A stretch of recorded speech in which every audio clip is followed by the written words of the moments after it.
Welcome everyone. We are here at Paul Lawrence Dunbar on this Saturday morning. We are here at the ST Roach Classic as we have two games coming to your way this afternoon. First, here we have the Lady Bulldogs taking on Louisville Male out of Louisville, Kentucky, out of the 7th region, as we just get ready to announce the starting lineups for both teams. A little bit about each team before we get started here. Louisville Male, they're coming into the game, their record of 5-5. They're coached by Coach Maurice Ponder. Their last game, they took a loss to their crosstown rival Ballard, 57-52. They are led by number 3, a sophomore, Kamaya Verbal.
As we're just getting ready to have tip-off here, our first game of the day, as we get ready to announce starting lineups. A little bit for Paul Lawrence Dunbar on the ladies' side. They're coming into the game 6-11, coached by Coach Eric Daniels out of the 11th region. Their last game, they also took a loss to Western Hills, 66-47. They're led in scoring by sophomore number 11, Layla Flynn, who leads the team with 12 points a game, and Ellie Lavey with 8 rebounds a game that leads the team also. Here we are at the ST Roach Classic, where they honor the original Dunbar. Here today, they bring 2 games to you, a boy-girl doubleheader. The boys will follow after this game at 3 o'clock as they will take on the Garrard County Golden Lions out of Lancaster, Kentucky. Number 0, Maya Green. Number 3, Kamaya Verbal. Number 13, Zion Singh. Number 22, Kirsten Ellis. And number 35, Savannah Shea. And now the starting lineup for your Lady Bulldogs, Paul Lawrence Dunbar. At guard, number 4, Bailey Renfro. At guard, number 10, Ellie Davey. At guard, number 11, Layla Flynn. At guard, number 13, Sydney Gaden. And forward, number 22, Ava Rankin.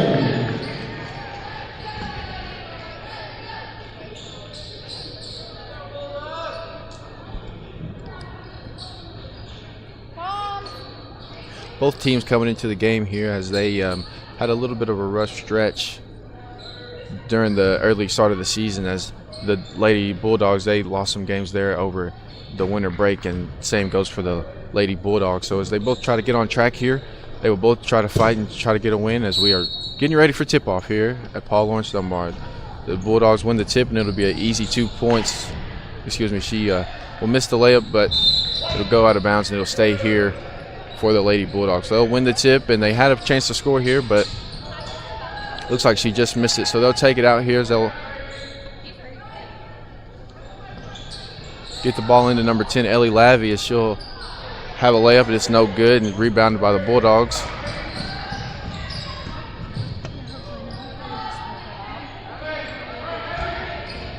The Bulldogs looking to play good D today, as Coach Eric Daniels stated that he was looking to get their team defensively ready for today against this Bulldog team.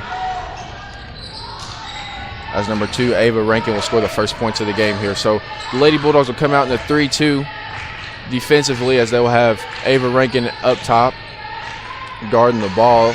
Louisville Male will swing it over to the right, swing it back over to the left. The ball's back up top. It'll be called for a walk here, and it'll go the Lady Bulldogs' way.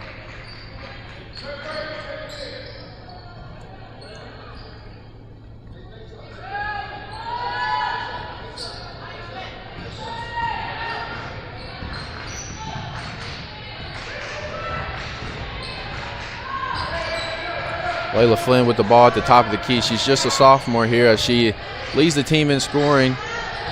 So it looks like that is their main person to go to as they look to get some points on the board. As that shot is off, no good, and it'll roll out of bounds, and it'll go the other way. Coach Daniel is here for the Bulldogs, looking to string together some wins here as he gets ready to go into district play here in the early part of the year. Male had the ball up top. Dunbar still in the 3-2 as they will swing the ball across. We'll go over to the left side. She'll try to drive to the middle. She'll kick it back out, drive to the left side. It'll be a jumper from about 15 feet. It'll be no good. Pulled down by, looks like Ava Rankin. It'll be a jump ball, and it'll stay here with the Bulldogs.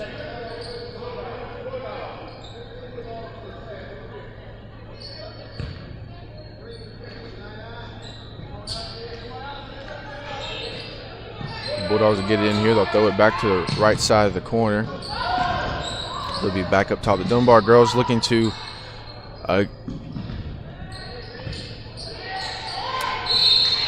be a foul there on what looked like number 13, Sydney Yaden. She'll be called for the hit. Number 35, Savannah Shee, for the Bulldogs, will go to the line for 2.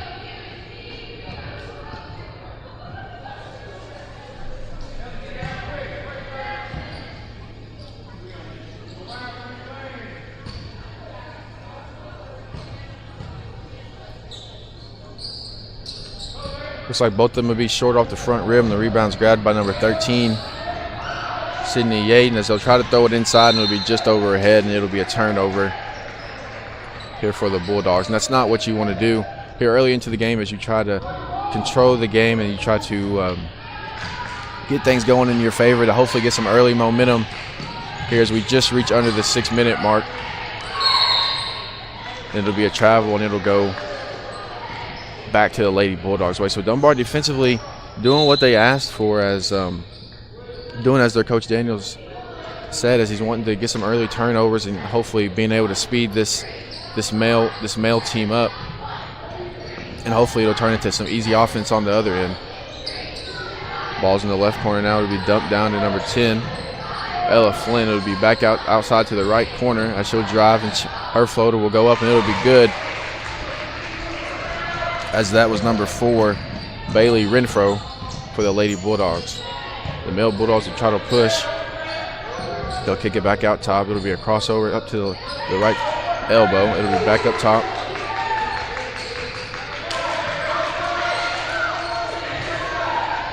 Dunbar looking to bring the intensity as they're still staying into 3-2, which is seeming to work for them as they're starting to get turnovers.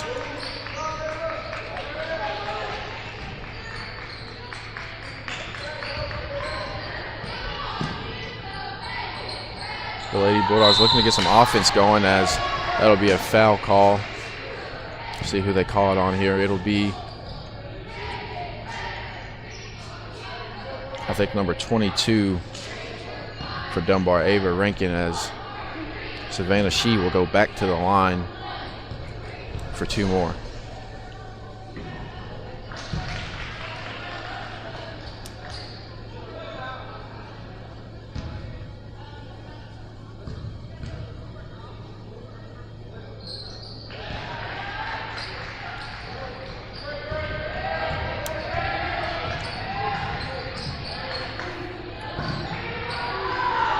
Dunbar will trust the hands of number 11, Alayla Flynn, to get the ball up over this press, as she will, as number 22, Ava Rankin, will get inside and she's able to score.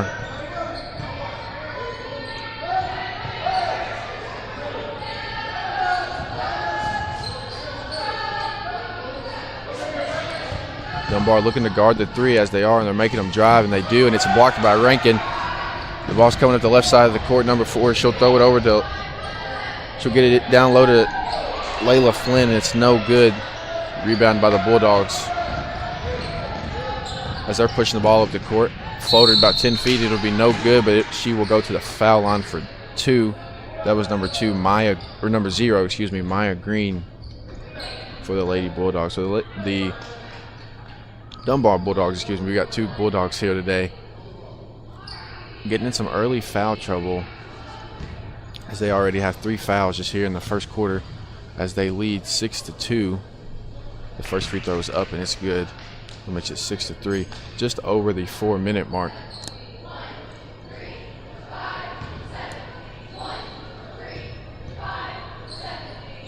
The second free throw is up and it'll roll just off the front of the rim, grabbed by Rankin. Flynn will give it, and she'll get it back as she's getting doubled. It'll go down to number 23, Elise Gisa. She'll turn it over, and it'll be the male Bulldogs coming back, and it's stolen by Flynn. She gets it. She goes to the middle of the court. She'll throw it to the left side, and it's bobbled, and it'll go the other way. Looked like she tried to get a pass to Yaden there, and Yaden couldn't come up with it as it just slipped out of her hands, so it'll go back the male Bulldogs way. So Dunbar coming out in the press here. Looks like a 2-2-1 as they're trying to speed the Bulldogs up, and they will do that. Number 4 with the steal, and it'll be Bailey Renfro, as her layup is no good, and they will call it jump ball on the rebound. So Dunbar kind of throwing some different looks at male as they came out that time in a press, which was a 2-2-1, and it worked effectively as Daniels was able to get his girls to cause a turnover and just missed the layup there, but it'll stay here. Yaden will throw the ball in as she's looking. She'll throw it back court. She'll get it to Flynn. Flynn will take the ball up as she's being guarded heavily. She'll throw it back over to Yaden. Yaden looking inside. She'll drive to the left side as she tries to get a pass down to Rankin, and it'll just go through her hands. So it'll be a turnover. Dunbar as they still stay in the press here. Still looking at a 2-2-1. Trying to get some early turnovers here, which they have been able to. Male has the ball down low, and it'll be another turnover grabbed by Gorey. But Dunbar will turn it back over. That basket was good by number 3, Riley Smith, for the male Bulldogs. That makes it 6-5 here with about 2 minutes and 45 seconds left to go. Male comes out and looks what's in a man-to-man, but it'll be a offensive foul on Rankin, and it'll go the other way. As that's 4 early fouls here for Dunbar, and I want to say 2 on Rankin as she will come out. And she will take a seat, hopefully, to stay out of foul trouble. Dunbar will stay in the press here as Male's able to beat it, and they'll throw it up, and it'll be knocked out as the ball's loose, and it'll end up in Dunbar's way. Ella Flynn picks up the ball, and her layup is no good, but it's rebounded.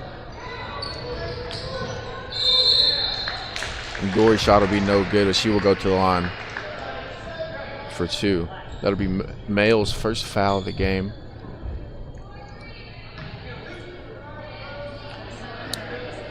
As they will have the substitution, which looks like number 23, Rachel Fanning, is set to check in here for the Male Bulldogs. She'll come in. She will replace number 13, Zion Sin.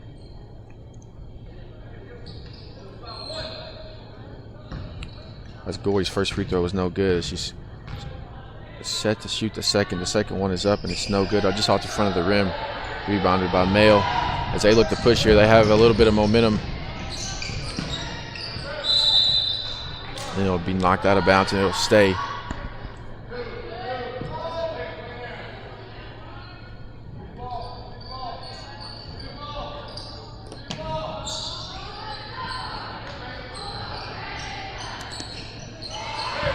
Mel gets it in. They'll give it back to Verbal. Verbal is their leading scorer with 14 points a game, so it looks like that is their go-to lady as they try to get some points on the board, and they will do so there as they'll take their first lead of the game, 7-6 here with 2 minutes left. Flynn will come down, guarded by Verbal, and it'll be knocked out of bounds, so it'll stay here with Dunbar. Dunbar will have another substitution, number 42. For the Lady Bulldogs, Tatum Carter will come in and replace Armani Rush as Dunbar is set to take it out. They'll line up four down as they will get it into Flynn. Flynn will drive towards the middle. Her layup is up, just bounces off the front of the rim, rebounded by Male as they got numbers. They look to push and they will. And it looks like it'll go off of her leg and it'll be Dunbar's ball, as it is another costly Male turnover as they had an advantage there on the fast break and they weren't able to convert.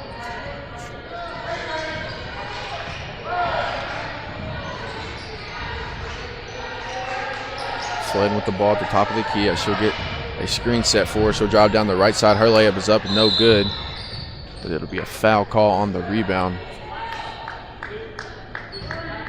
as it'll stay here with Dunbar, so they will call that foul on number 2, Arion Smith, for the Lady Male Bulldogs.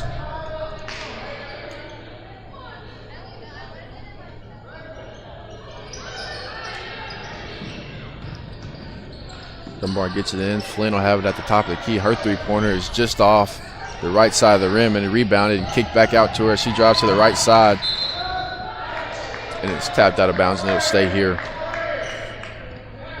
with the Bulldogs. Substitution for Male as number 35, Savannah Shee, will check back into the game, and she will replace number 0, Maya Green. Dunbar able to get it in, as it'll be an easy 2 points there for number 23, Elise Gorey, right at the rim as she was unguarded. Dunbar wanting to get those as much as they can, easy points offensively, whether that starts on the defensive end or you're able to get it on an out-of-bounds play. There'll be an and one there for Shee as she just checks in the game and is quickly effective as she grabs the rebound off of the miss, and she will go back to the foul line for what tends to be her 3rd time of the day already, with just under 1 minute left here in the first quarter. Your score is Dunbar 8, the Lady Male Bulldogs 7. She is set to take her free throw as it is up and it's good. So we're tied, or no, excuse me, 10-8. The Male Bulldogs lead.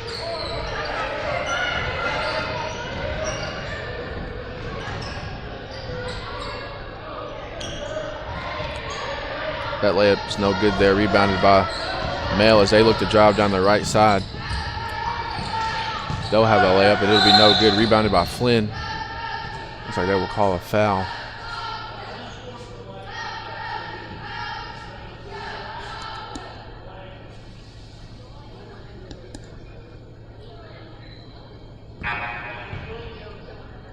Looks like that'll actually be a unsportsmanlike, I think I heard the ref say, which is, never heard that before. They'll be on number 3, Riley Smith. They might have just, or excuse me, number 3, Kamaya Verbal for Male. Looks like it might have just been a warning there for her, as she will take a seat, which will likely be her end of the first quarter here. As Dunbar looks to drive it on the right side, they'll kick it back out to Flynn.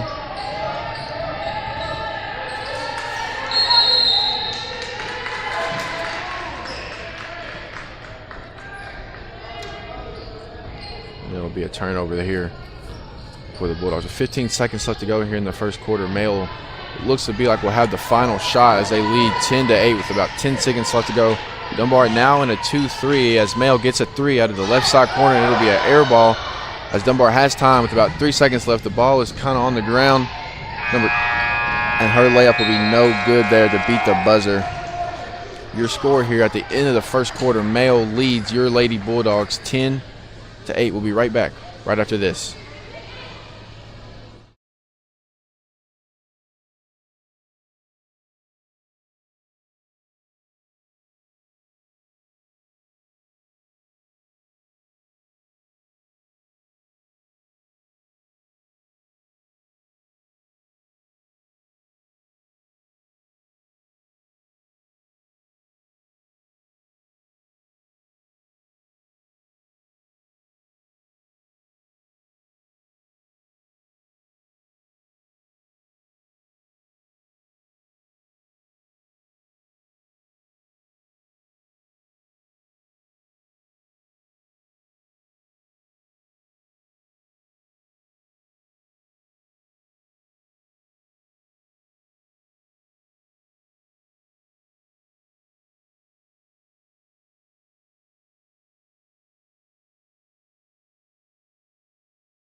So Dunbar leads there for most of the first quarter as Mail will take the lead with just under a minute left as we just start the second quarter.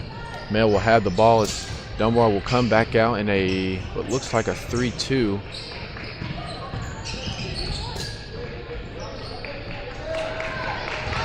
As they will send pressure up front as Mail's not able to do much. They'll get the ball down low, and that layup will be no good. Rebounded by Lavy, who leads the team with just 8 rebounds a game.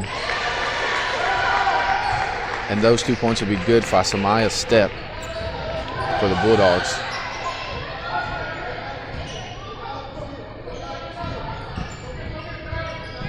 Mail looking to catch Dunbar off guard with this press, and they're not able to, as that'll be a backcourt violation, and that'll be a turnover for Mail, and it'll go back to Dunbar's way. So the defensive strategy of Coach Daniels here has worked early as he's able to get multiple turnovers here from Mail, as number 0, Maya Green, will check back in.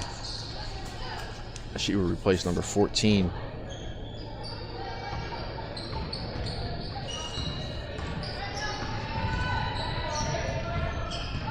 Dunbar looking to weave the ball up top as the ball is thrown down low to number 10. As her layup is no good as it's rebound by Mail. Maya Green driving down the right side of the court. Her pass is stolen by Flynn. Flynn will go to the right side. Her layup is up and it's no good, but rebounded by Yaden, and it'll be out of bounds and go back to Mail's way. It looks like Yaden was had the ball in her hands there as it's able to, as it just slips out, and they're not able to come up with it. So that'll be a turnover for Dunbar as they look to limit those today, as they look to get back on track. Like I said, they are coming off of a loss to Western Hills 66-47, and the same for Louisville Mail as that ball is stolen. Gorey will have the ball, she'll back it up as she will give the ball up to Flynn. Gorey's 3 in the right corner is up and it just bounces off the rim, and it's rebounded by Savannah Shee for Mail.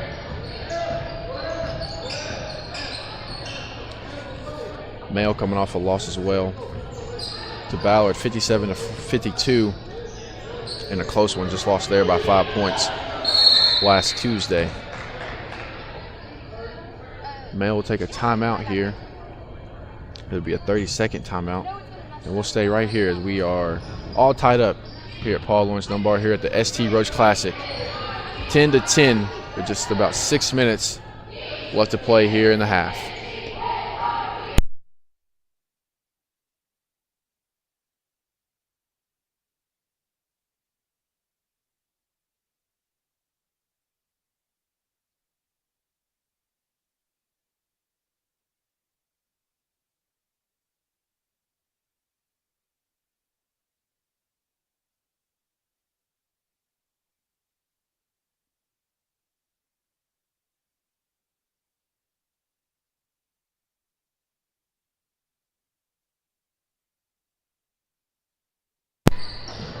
Out of the timeout here, Mayo will get it in. They'll give it back to the right corner. That's Kamaya Verbal with the ball, and she'll be heavily guarded. Back up to Maya Green, and she'll cross over, throw it back to Verbal. Verbal's three out of the left side corner is up, and it's no good. Rebounded by Samaya Step. As she'll get the ball over to Flynn, and her three is up and is no good. So both teams gone cold here to start of the second quarter. Both teams trying to get some points here, and that'll be a foul on Sydney Yaden. But she kind of bumped into her as she tried to jump in the passing lane and just wasn't able to. Mayo will have a substitution as number 2, Ariane Smith, will check into the game.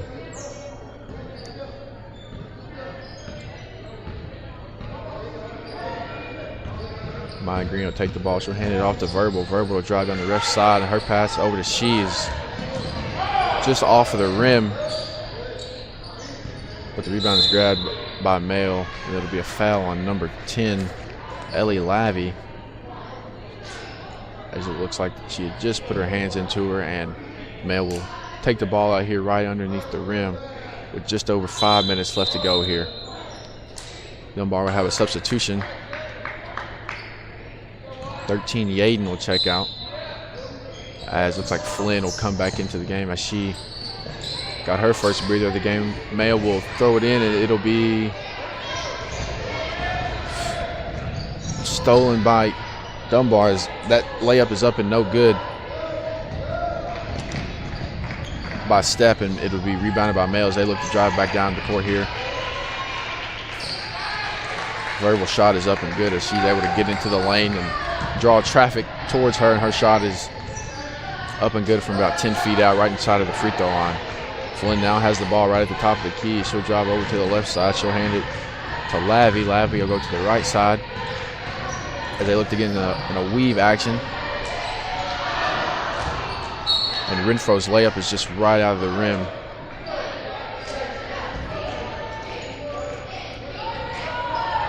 It looks like it'll go out of bounds, and it'll be Mayo's ball. So Dunbar still here in a press here as they are in a 2-2-1 full court press as Mayo will break it. Maya Green's layup is up, and it is good.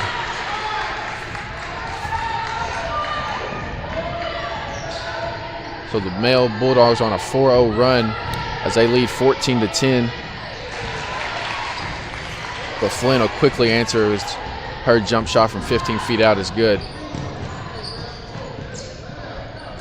Savannah She has the ball down low as her shot is blocked by Lavey. And she'll pass the ball up to Flynn. Flynn looking to get some offense going here. She'll have the ball back down at the left block, and she'll try to pass it down to Rankin. It looks like it'll go out of bounds, and let's see. They'll call it a jump ball. And it'll stay here with Dunbar. Number 23, Gory will check in. She will replace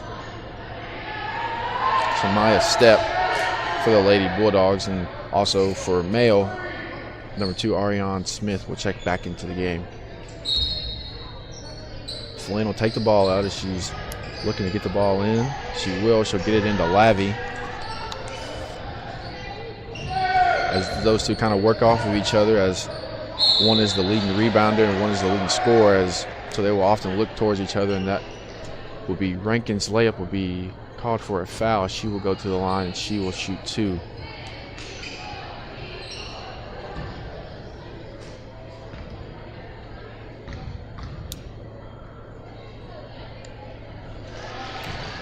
as Rankin's first one is up and it is good.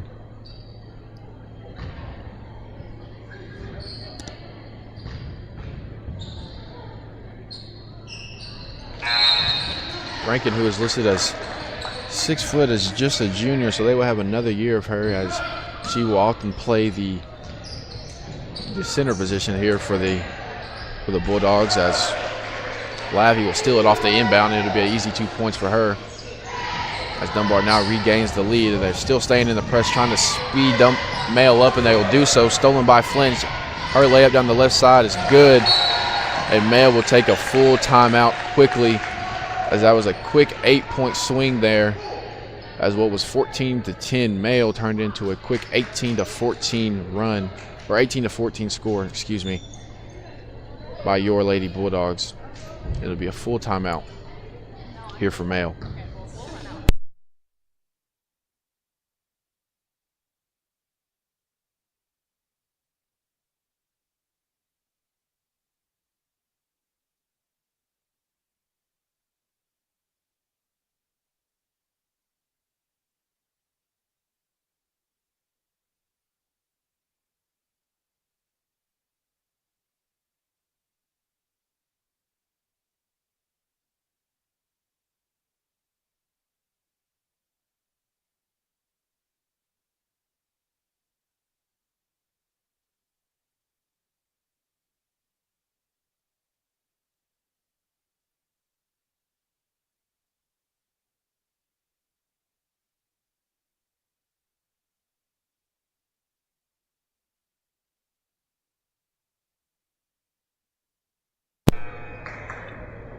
In our second game of action, it will be the Male Bulldogs, as they will face the Garrett County Golden Lions out of Lancaster, Kentucky. The Male Bulldogs, they are coming off looking to get their first win since the middle of January 14th, or January 4th to be exact. They are coming off of 2 losses, as they will look to get back in the right direction here at 3 o'clock. Male's 3 is up, and it is no good. It's rebounded by Gorey. She'll get the rebound and grab it and give it to Lavia. She'll bring the ball up the right side, and she'll pull it out and bring it to Flynn, as Mail will be guarding Dunbar in a man-to-man. Flynn's pass down to Lavia is stolen, and it's picked up, and Mail will come down the right side. And a great job there by Flynn not to commit a foul, as she went to go get a ball, and if anything, that would have been a jump ball, but that ball will stay here with Mail. Rebel will throw it in. She'll get it in, as it was stolen off the inbound, and a great pass there by Flynn as she gets the ball up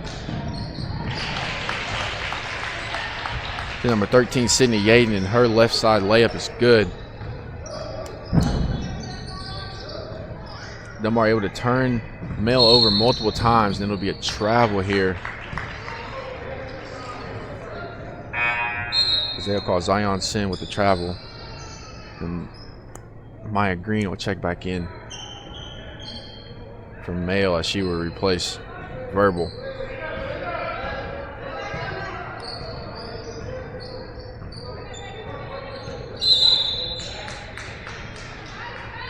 So Dunbar here, as they turn it over on a backcourt violation. They are on a 10-0 run against this Mail team, as a slow start to the second quarter changed quickly, as it would be a substitution here from Mail, as Dunbar leads 20-14 with 2 minutes and 19 seconds left here to go in the second quarter.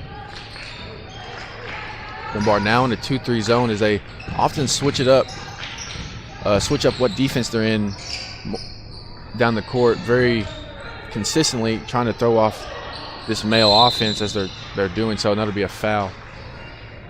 Let's see who they'll call that one on. It'll be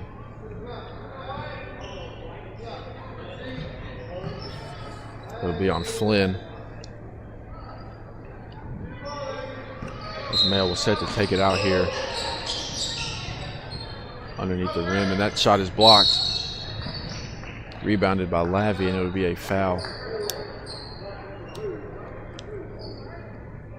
It'll be a foul on Ariane Smith as she tried to grab the rebound. 2 minutes left to go here in the half.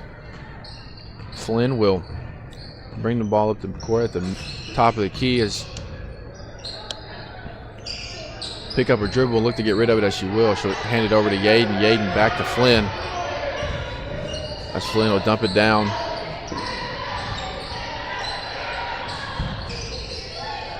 Gorey now has the ball. She will try to kick it over there to the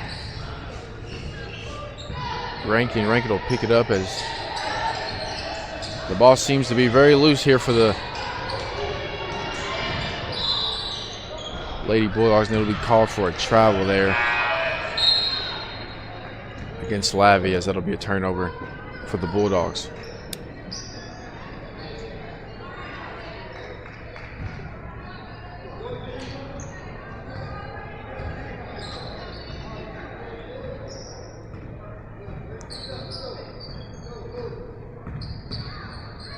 Dunbar will stay in a 2-3 as the ball is dished down low to Savannah Shee her layup is up and she will be fouled. She will go back to the line for 2 more. That'll be Dunbar's 4th foul of the quarter with about 1:10 left here to go. The male Bulldogs, they will back up and they will not fill the lanes on this free throw as Shee's first one is up, and it is good to end the 10-0 run by the Bulldogs. That'll make it 20-15 here as Yaden will check out and she will be replaced by number 5, Armani Rush, the sophomore, as she gets set to shoot her second free throw, and it is up and it is good. And Dunbar will take a timeout. There'll be a 30-second timeout. We'll stay right here. Be right back right after the timeout.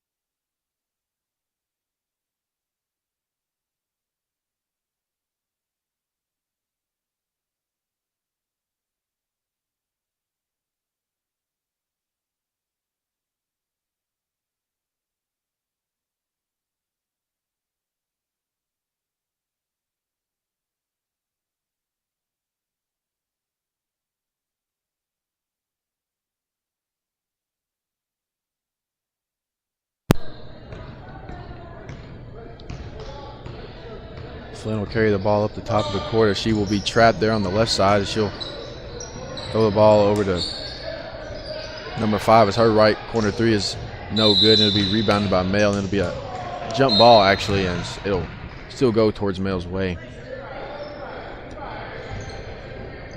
Lavey there tried to go for the rebound as well, and they called it a jump ball. So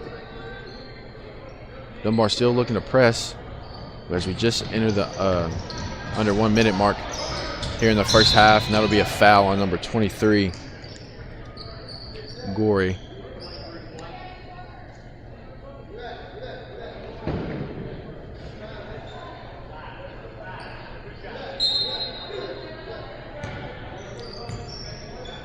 So that'll put them in the bonus, and that'll be 2 shots for Maya Green, as she is just an 8th grader, as she leads the team second in scoring with just under 10. So a lot of young talent out here in display as the first game, as we have multiple sophomores and an 8th grader handling the workload for both teams. Green sets to shoot her second free throw as it is up, and it is good. That makes it 20-17 as Dunbar will have a substitution, number 3, Riley Smith, will check into the game for Gorey. As Dunbar looking to hold on to the lead as they go into the half. The right corner 3 is no good, and it'll be knocked out of bounds, and it'll go Male's way.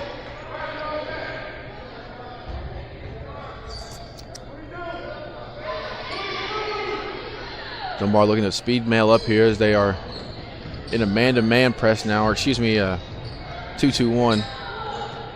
As Male will beat it, and Green will bring the ball up down the right side of the court. Her pass down to Savannah. She is caught. Her layup is up, and it is good over 2 defenders. What a shot by Shee. as he's able to get the shot up and over two defenders, and it goes in.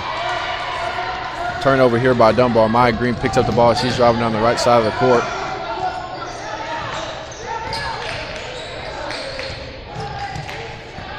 Guarded by Lavy. She'll go down the right side. Her layup is up, and she will be called for it would be a foul call. What will be looked like on Flynn. And Green will be set to shoot two with 6 seconds left here to go in the first half. Green's first free throw is up, and it is good. That'll tie the ball game 20-20. As Male is able to get their first lead since the first quarter here with this free throw. Green sets to shoot her second.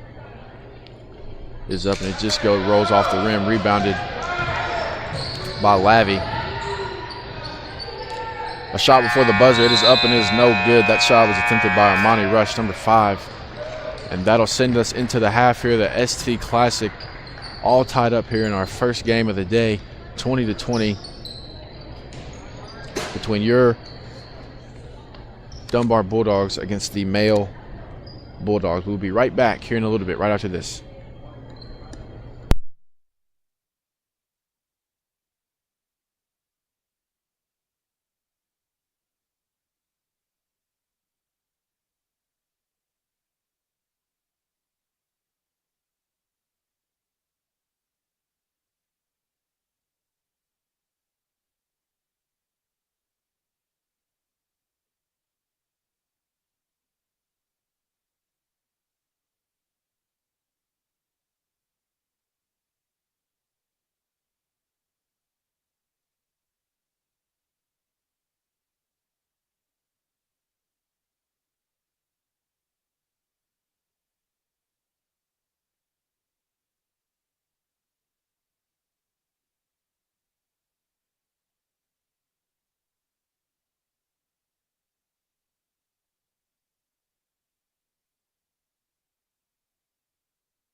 Welcome back, folks, here at PLD Athletics. Here on PLD Athletics, we are just about 25 seconds away from the start of the second half between your Lady Bulldogs against the male Bulldogs here at the first game of the boy-girl doubleheader of the ST Roach Classic.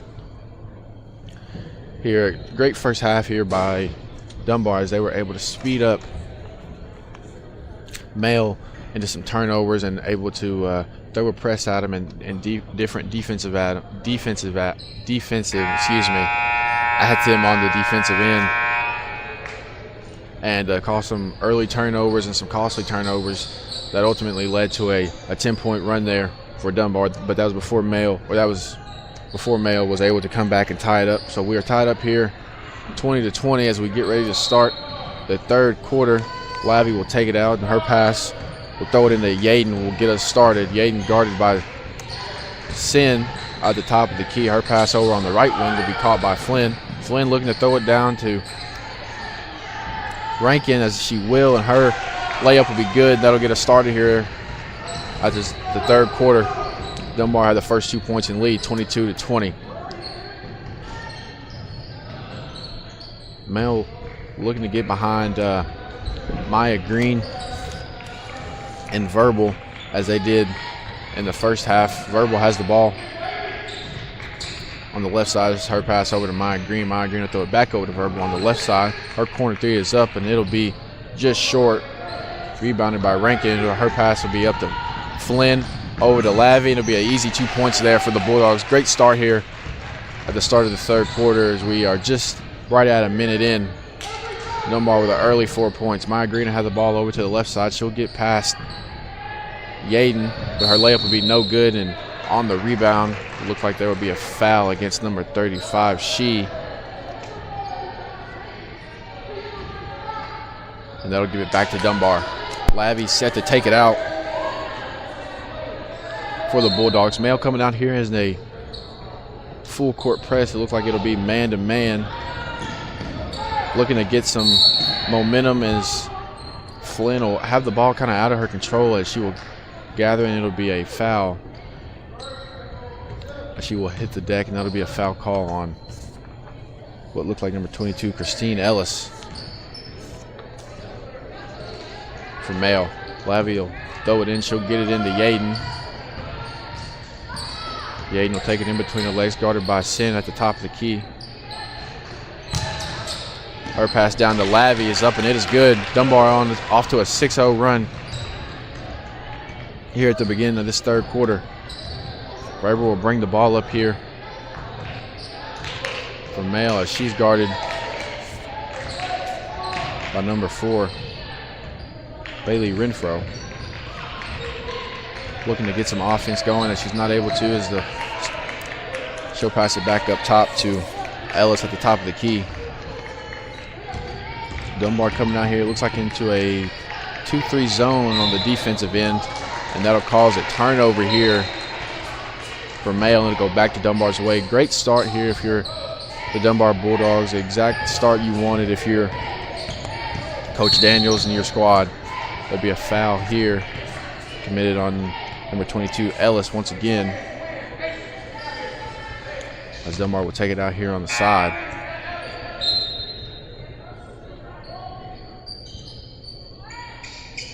Ellis will check out of the game, and she will be replaced by number 30, Kylie Washington, the sophomore. Lavy's layup is no good. Rebounded by Green. She'll throw it up on the right side, and it'll be no good. It's rebounded by Flynn. Flynn will have kind of a 1-on-3 situation. She'll throw it over to the right side, and that shot by Renfro was no good, but it'll be a foul here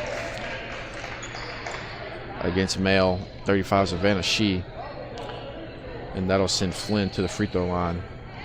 2 shots.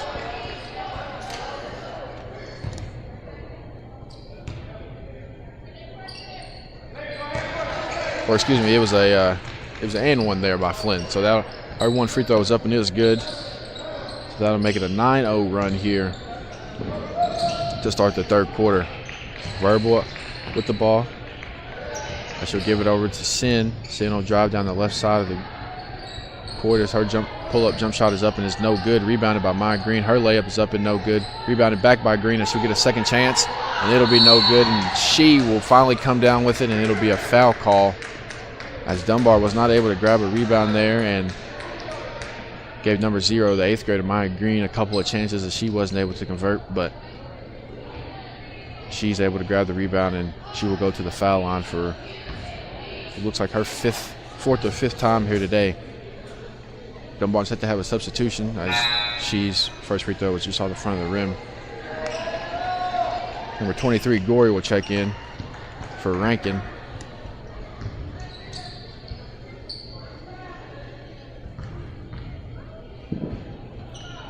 As she's second free throw is up and it is good. Looks like there will be a bench warning here on the male side against the head coach here, so not exactly the way he wanted his team to start or come out in the second half in, as that jump shot is up by Renfro and it is no good, but it's rebounded here by Flynn. She'll pass the ball back up top to Yaden. Male here in a man-to-man. Flynn or Yaden guarded by Sin at the top of the key, given over to Flynn. Her pass down to Lavy is up.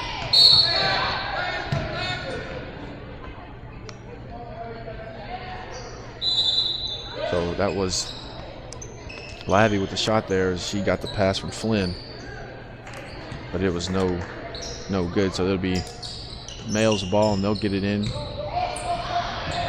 As Dunbar still looking to hold on to this 2-2-1 press, but slowly back up, just hoping for a turnover, not wanting to get a foul here.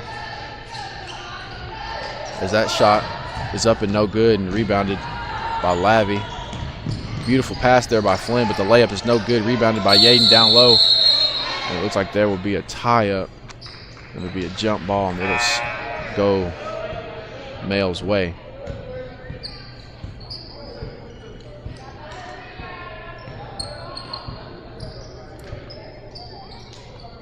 About 4 minutes and 30 seconds left here to go in the third quarter. Your score 29-21. Your Dunbar Lady Bulldogs, they lead. As that is a turnover there by Arion Smith, and looks like Lavy was fouled there. She will go to the line here. She took a hard fall. You see her kind of limp towards the free throw line, and she will get set to shoot 2.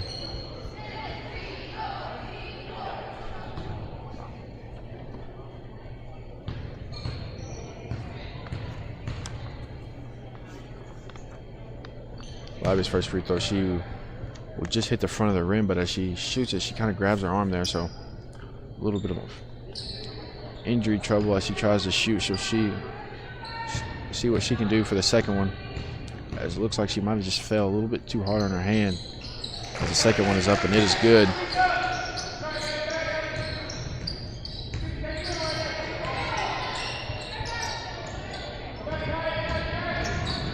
Male able to beat the press as they drive down the right sideline. Green picks up her dribble, getting double teamed, as she will pass it over to, that pass was to Verbal actually, excuse me, and it was a turnover, but Dunbar wasn't able to convert as they missed the layup, and Verbal's now driving down back the right side of the court. Her layup is up and it is no good, but she will get fouled and go to the line for 2 there. So Dunbar able to get a turnover there as Green's pass to Verbal was kind of hit off, looks like maybe Green's hands or maybe Green's face, as Dunbar will take a timeout here, and Dunbar was able to get the ball and able to drive down the court, but just missed the layup and not able to convert. So out of this timeout, Verbal will come out and shoot 2 free throws as she was fouled driving down the right side of the basket.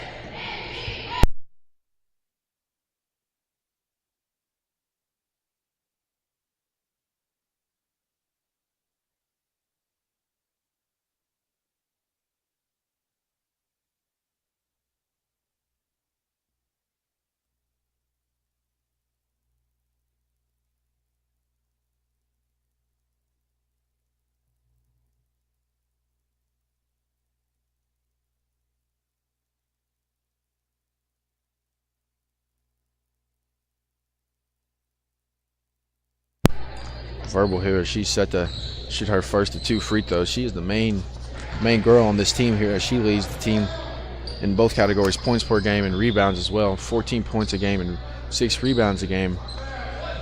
That's her first free throw is up. And it is good as she says to shoot the second one. It'll just roll off the rim and it'll be rebounded by Gory, but before that they will call a jump ball and it'll stay with Dunbar. Substitution here for Male, number 30 will check out of the game. Kylie Washington, she will get replaced by number 13, Zion Sin. As they're looking to keep this press on the Lady Bulldogs, they'll get the ball into Flynn and she'll drive towards the middle of the court. Her pass over to her Rush was just a little bit too high, and that'll be a turnover. So both teams trying to speed the other up as they are both pressing here. As you see, Dunbar is still in there, what looks like maybe a 1-2-1-1. As that ball is loose, and it'll be a jump ball, and it'll stay with Male. So both teams trying to speed each other up as they're trying to press, trying to throw different defensive at them. I think if you're Coach Daniels, you liked what you saw there in the first half with that, so why go away from it? And if you're Coach Parker for Male, you know, maybe try to get some turnovers and get some easy points on the offensive end. So that'll be a timeout taken by Male. It'll be a full timeout.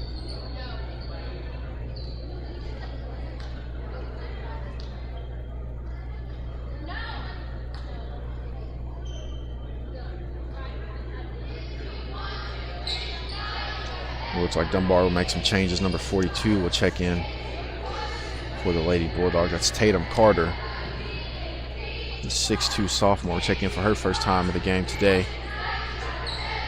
And she hopes to make a quick impact. With about 3 minutes and 30 seconds left to go here in the third quarter. Dunbar still up 8, 30-22 here in our first game of the ST Roach Classic.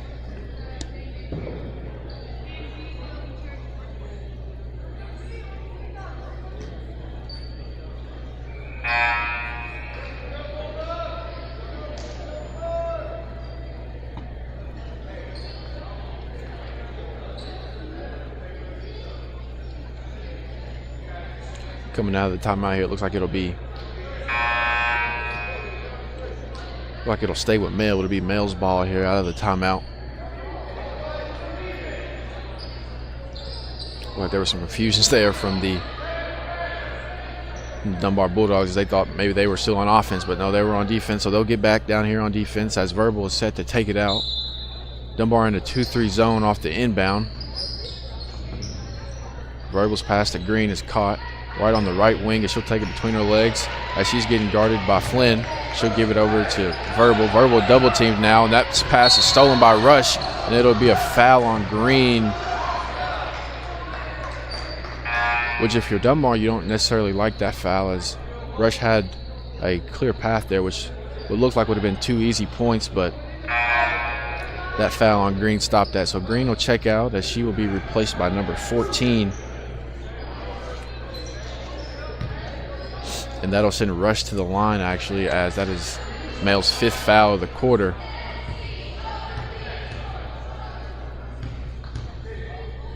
Rush will shoot 2. Her first one is up, and it is off.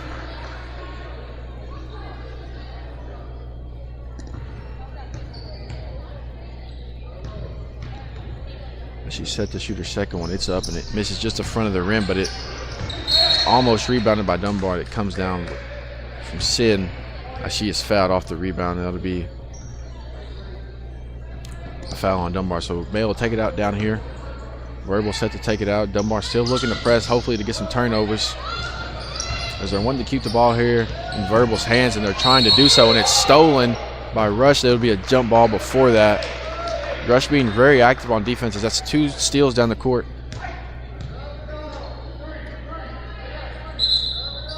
And that jump ball will it'll go Dunbar's way, so Dunbar will have the ball here. Gaden is set to take it out for the Bulldogs,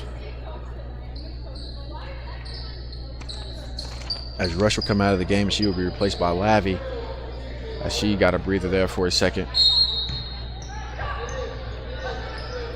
Yaden's pass to Gorey is caught, but it is quickly stolen as the ball's on the ground. Both teams diving for it, and it's picked up by Mail. Sin has it on the right side. Her layup is up, and it is no good. Rebounded by Lavy. And it'll be a foul there, so that'll be what looked like a foul on number 35, Savannah Shee. And that'll send Dunbar to the line, as that is Mail's 6th foul of the quarter, as we just reached the 3-minute mark here.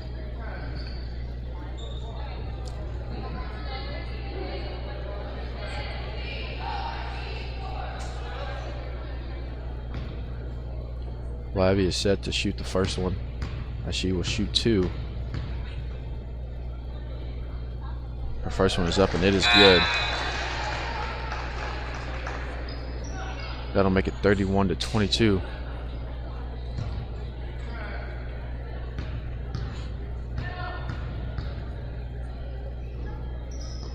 Lavy's second one is just short, just off the rim. Rebounded by Zion. But she's not able to control it, as she will pick it up and her foot will be out of bounds, and that'll be a turnover. Unfortunate there for Mail, as they had a chance to kind of get the ball going, hopefully get some offense going, and they'll give it right back to Dunbar. So Dunbar will get another chance of offense here, as Flynn will have the ball. She'll give it back over to Yaden. Yaden will drive down the left baseline, as she's kind of trapped, and she will lose the ball, and it'll go out of bounds here. It'll be a turnover. Go back to Mail. Both teams kind of coming out of the half a little sloppy, as maybe some turnovers that they weren't wanting or wasn't needing. That's kind of hurt both teams in some ways. So there'll be a foul there on number 23, Gorey, as she called in for a reach-in foul there.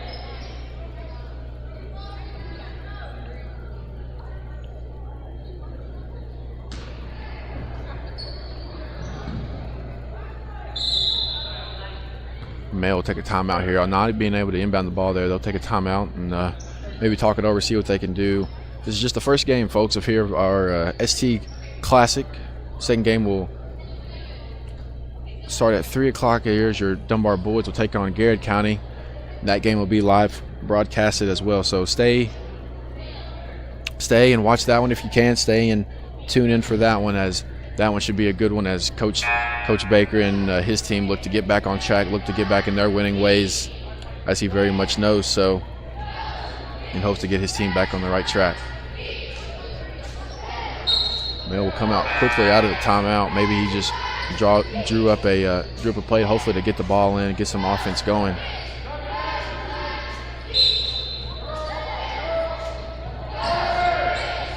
Mail will throw it into the right corner. That floater from 10 foot out is no good. Rebounded by Smith, and her second opportunity is up, and it is good. So that makes it 31-24, as Yaden's kind of triple teamed there at the top of the key. But it looked like there would be a foul, as Lavy will go back to the line, and she will shoot 2 more. So Mail tried to speed up Yaden there at the top of the key, as they were able to do so, maybe able to triple team her, as she was able to get the ball out of her hands and find Lavy down low. Lavy, her first free throw is up, and it is good, as she's set to shoot the second one.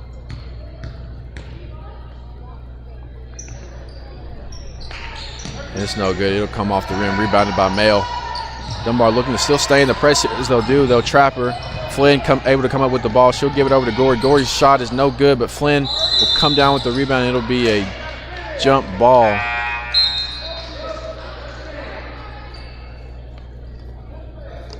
As Flynn and Smith for both Bulldog squads come down with it, and they will call a jump ball, and it'll stay with Mail.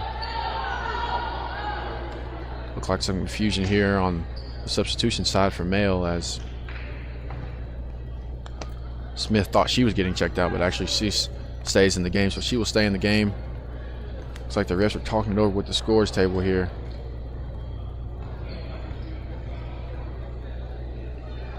Maybe some issues with the book.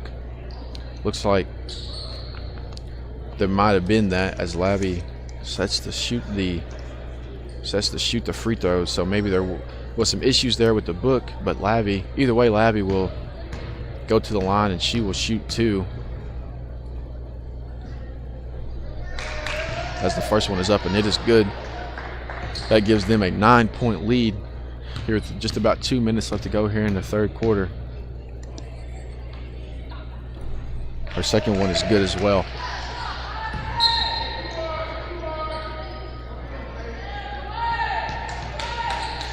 Not the third quarter Male was expecting here, as having some troubles offensively and keeping the ball as they look to hopefully get it together here as we reach the end of close to the end of the third quarter. Gory's layup right around the rim just rolls out and it's rebounded by Male. They'll give it over to Verbal. Verbal's trying to get rid of it, finds her teammate, and it's will be called for a walk there against Christina Ellis, as she will turn it over there for the Bulldogs.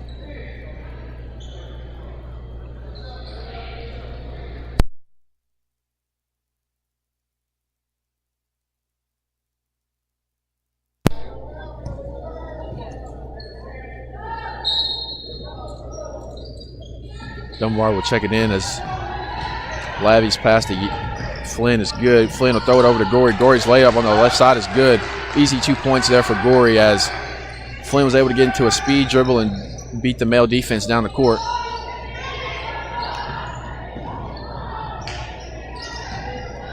Male now with the ball down low. That shot, is up, and it looked like it was blocked by Lavy, but they will call a foul on her. And number 24 for Male, Kendall Posey, will go to the line and she will shoot her first 2 free throws of the day.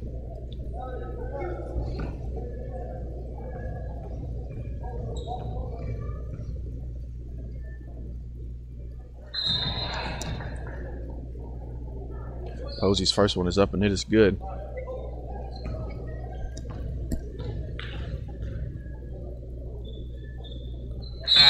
Our second one is good as well. That brings the score to 36-26. Your Dunbar Bulldogs lead here by 10 with 1 minute and 25 seconds left to go here in the third quarter. Rush has the ball on the right side as her pass is up.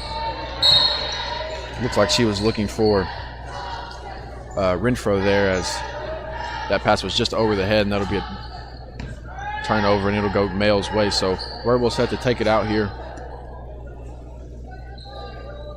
for the Bulldogs, as Dunbar staying in the press as they have most here the third quarter, as it's been working, as Renfro will try to use the baseline to her advantage, but she won't be able to do so, and it'll be a foul call on her. So it'll be 2 shots, which looks for number 11 for Male. That'll be Embry Haskins, as she will go to the line for her first 2 of the game. Dunbar staying in the press that they have been most of the game, as Coach Daniels looking to speed the team up and get some turnovers, which has been working for them, which is why they have this 10-point lead here, and hopefully they're able to keep it and close the game out. Haskins' first free throw was up and it was no good, and she'll miss the second one.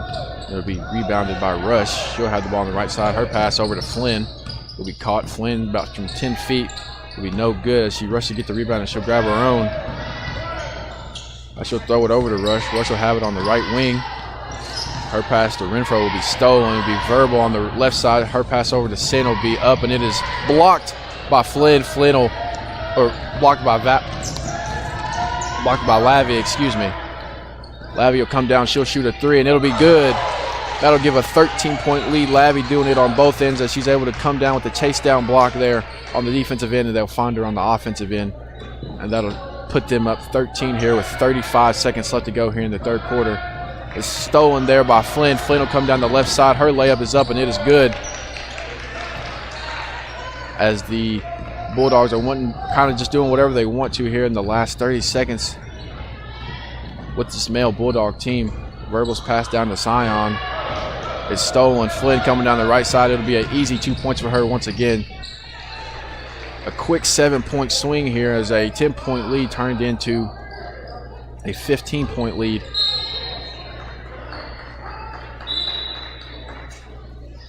With about 3 seconds left here to go here in the third quarter. Dunbar a great 30 seconds to a minute there as they were able to get about 7 points very quickly. She's shot from half court is good. She was shooting from about the volleyball line, and that shot is good. So that'll make the score 43-29. What a shot there by She. As she had about 3 seconds left and she was able to find the rim. And that goes in from about the volleyball line. As we enter into the fourth quarter, 8 minutes left to go here in the first game of the ST Roach Classic. Your Dunbar Bulldogs lead 43-29. We'll be right back right after this break.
Here at the start of the fourth quarter, Labby will get the ball in the rush. Rush will give it back to Labby. Labby's layup is up and it just rolls out. And then it's rebounded and given to Verbal. Verbal to drop at the middle of the court. Her pass over to Maya Green on the left side will be kicked back out to Verbal. Verbal's corner three is up and it is good.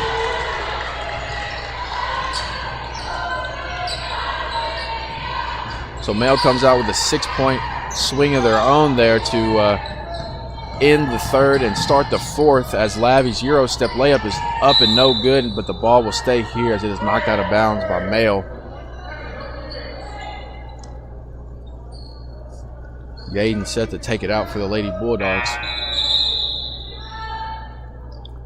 The substitution will be made. Savannah She will come out of the game. She will be replaced by number 24, Kendall Posey, as she will re-enter the game. Yaden will get it into Rankin, and it'll be a tie-up as both girls will hit the ground, and it'll go Male's way. So Male coming out with some momentum here at the end of the third and the start of the fourth. That three there by She look to hopefully give them some momentum as they're on to a 6-point swing of their own. Dunbar still staying in the press though as Maya Green has the ball right at midcourt as she's trapped. As she gets rid of it, she will give it to Verbal. Verbal will drive down the middle of the lane. Her floater is up and it is good. That brings it to 43-34 as the Male Bulldogs have seemed to come alive here in the fourth quarter. Flynn will beat the press as she'll drive down, pass it up to Rankin, and a beautiful pass and a beautiful layup there by the guard in the center. That'll give Dunbar their first 2 points of the half. It'll be stolen here by Yaden. Yaden will go and she'll have one man to beat it. Her layup is up and it is good. So after a rough minute, the Bulldogs get it together as they are able to add back onto the lead they had. It's 47-34. It's about 6.5 left here to go. Posies give the ball to Green. Green will have it and it'll be a jump ball. It'll stay, or no, excuse me, it'll go to Dunbar as Dunbar will have a substitution. Rush will come out and she'll be replaced by number 23, Gorey, as they're set to take it out, and they are set to head the ball back on offense. Maya Green will check out. She'll be replaced by number 30, Brianna Figs, a senior. Or excuse me, Kylie Washington, the sophomore for Male. Flynn will have it. She'll drive down the right side. Her layup is up. It's just off the rim. Rebounded by Ariane Smith. She'll give it to Verbal. As Verbal is guarded by Gory, and number 11, Posey, will have it as she will get bumped and is fouled by Yaden.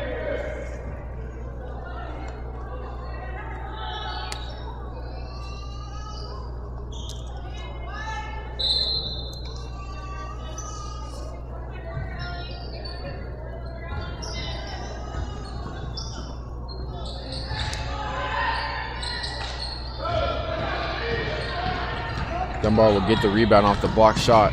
Yaden's layup will be up and is blocked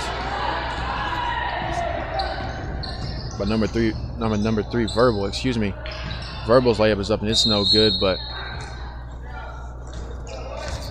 looks like Labby touched it last, so it'll stay here with Male.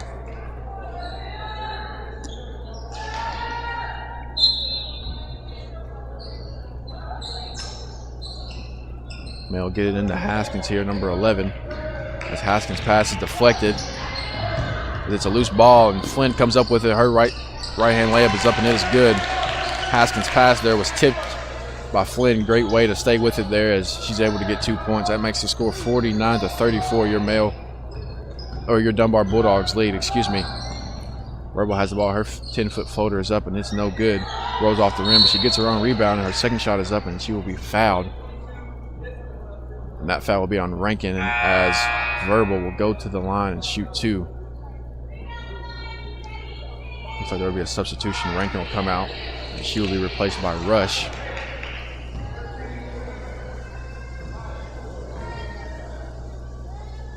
As Verbal's first free throw is up and it's no good. Just rolls off the rim. As Savannah Shee will check back into the game for Male.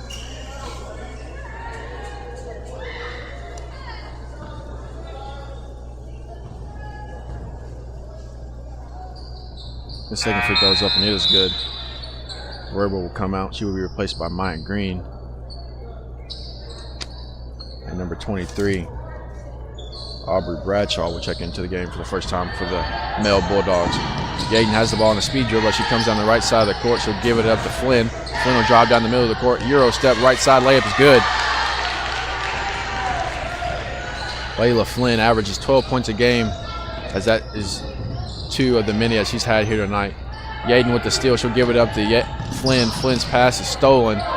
Picked off by Maya Green, as she will try to pass it, and she will be fouled by Yaden.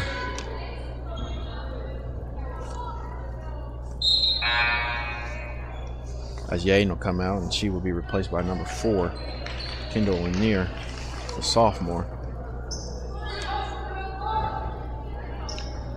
Yaden doing a good display of ball handling tonight, as she's able to keep the defense off of her and bring the ball up the court with little to no trouble, and been able to find her teammates if she has had that trouble. Maya Green's layup will be up and it is no good, and it'll be rebounded by Lavy as Gory will have the ball on the right side. Her layup is up and it'll just run off the rim as Lavy gets the rebound here, as she'll bring it back out top and try to reset. She'll give it to Flynn at the top of the key. Flynn will take it in between her legs, and she will be called for. It will be called for a jump ball, and it will go back towards Male's way.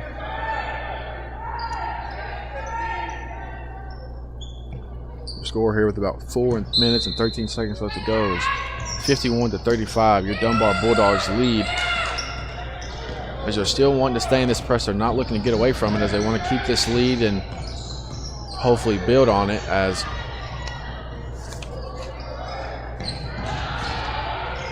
Male will be able to get 2 points there by Ariane Smith.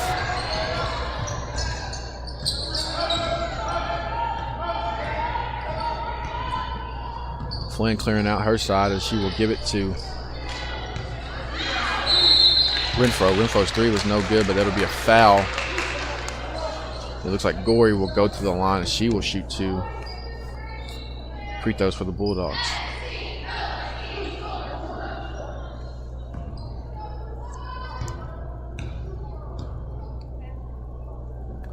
Gory's first one, it is up and it is good. There'll be a substitution here from Male as Verbal would check in and she would replace Smith. As Gory is set to shoot her second one.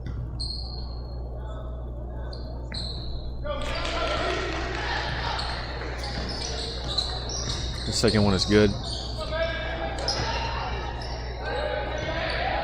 Male looking to beat the press, and they will. They'll take a 10-foot jumper, and it'll roll off the rim. And it is no good, but it'll be knocked out of bounds there by Flynn, and it'll stay with the Male Bulldogs.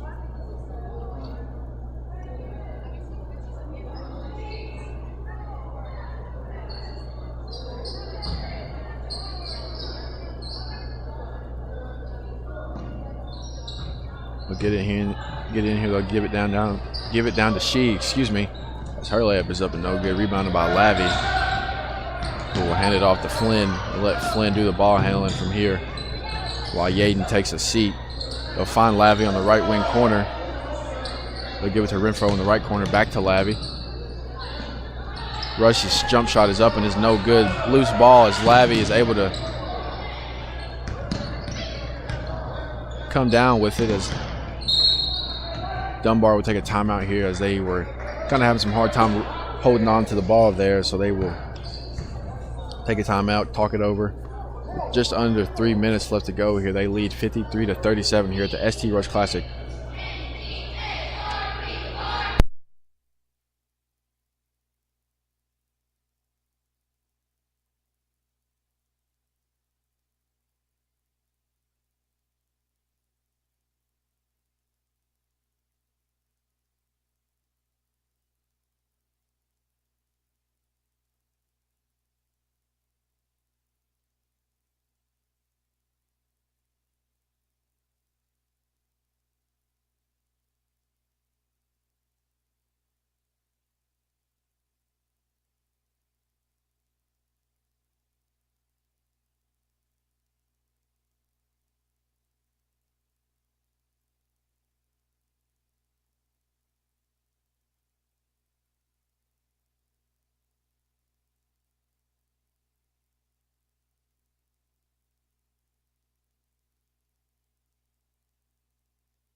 Yaden will check back into the game for the Lady Bulldogs. She'll throw it in. Her pass to Lavy is caught. She'll shoot a 10-footer from the free throw line. It's up and no good. Rebounded by Gory. Strong rebound. She'll miss it, get a rebound again, and she will go back up and be fouled.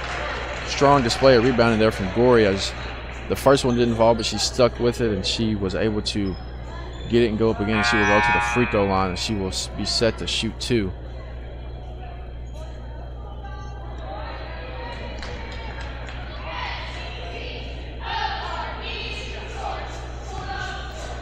Gory's first free throw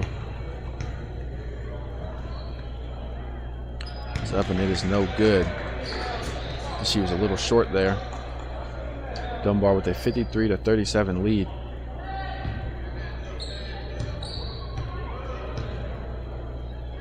Gory's second one is up and it is good. Just under 3 minutes to go here. 2 minutes and 47 seconds left. Dunbar looking to stay in the press and speed this team up as they are. Stolen by Gory. Gory loses it, picked up by She. She'll have it down the right side, and she will be called for a charge. And it looks like that'll be an offensive foul, and it'll go back towards Dunbar's way. She's upset with that call. She was not expecting that call. It's a very frustrating call there if you are a player, you're wanting to go in, maybe just be strong, and maybe might have done just a little too much. So that'll be an offensive foul on She. Flynn will bring the ball up for the Bulldogs, and she'll bring it out. Pass over to Lavy at the top of the key. Back to Flynn. Flynn will get double teamed, and she'll give it over to Lavy. Lavy will drive to the right side. It's up, and it is good. Beautiful move there by Lavy. She's seen the double team coming and was able to just rip through and take it strong to the rim.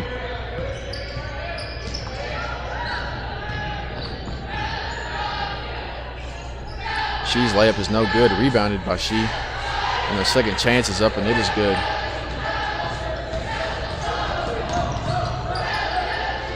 Yaden kind of loses her footing there as she's able to get the ball out of her hands, but not able to be picked up by Lavy. As it'll go out of bounds and it'll be a turnover and go back towards Male's way, excuse me.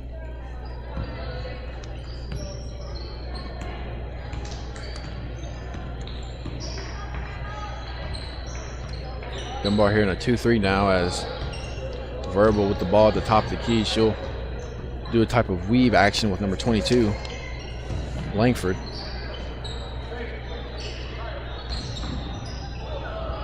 Verbal with the Euro step, and that layup is up and it is good. And a timeout quickly taken by Male. That makes the score 56-41 with a minute 30 left to go here in this fourth quarter. Time quickly running out for the Male Bulldogs. We'll see what Coach Ponder and his squad draw up out of this timeout. We'll be right back right after this.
Out of the timeout here, Dunbar able to get a steal here by Yaden, and she'll have it. Come down the left side, she'll come towards the middle. As the 3 shot by number 14 is no good for Dunbar. And Male's pass will go out of bounds, and it'll be last touch by them, so they will turn it over, and it'll go back towards Dunbar's way. About a minute and 6 left here to go here in this first matchup here at our ST Roach Classic. Substitution here for Male. Number 11, Haskins, will check into the game.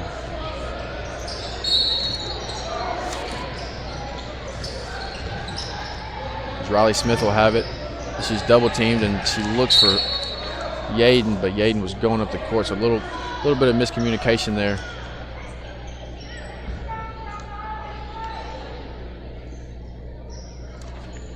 Between the sophomore and the freshman, it results in a turnover. So Male will have it. They'll give it into Verbal. As we just reached the under 1 minute mark, 54 seconds left to go. Verbal shot is up and no good. Rebounded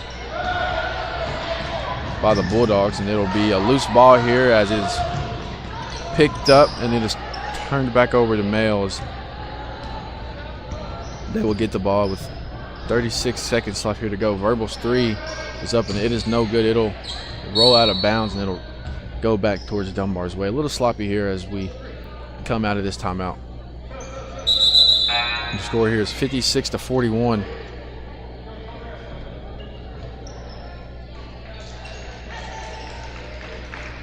As Yaden will check out of the game and she will be replaced by what looks like number 2, Joliet Alexander, for your Lady Bulldogs. That pass is turned over. The pass is caught and it'll be a layup by number 5, which is no good. And it'll be rebounded by Male again as Dunbar not able to get a rebound here. It's a loose ball and it'll be finally picked up by Haley Lamb as she'll bring the ball up the court. And her pass will be deflected out of bounds. Her pass was intended for number 2, Alexander. As it'll go out of bounds. So about 3 seconds left here. This game is coming towards an end as your Lady Bulldogs will throw it in and time will soon expire here. They will get the win here on this Saturday afternoon. They will beat the Louisville Male Bulldogs out of the 7th region 56-41. Your Lady Bulldogs will improve to 7-11 on the year. Male will fall to 5-6 on the year as we get set here to take on the second game of this classic.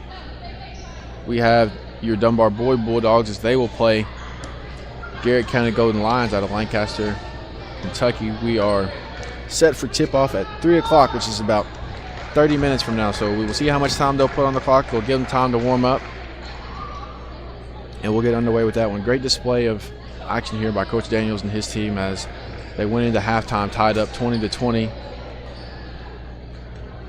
And the presses that they were doing, the presses that they were running were working. So he didn't go away from it as they nearly pressed the whole second half there, as they were able to get some turnovers, able to speed the male team up,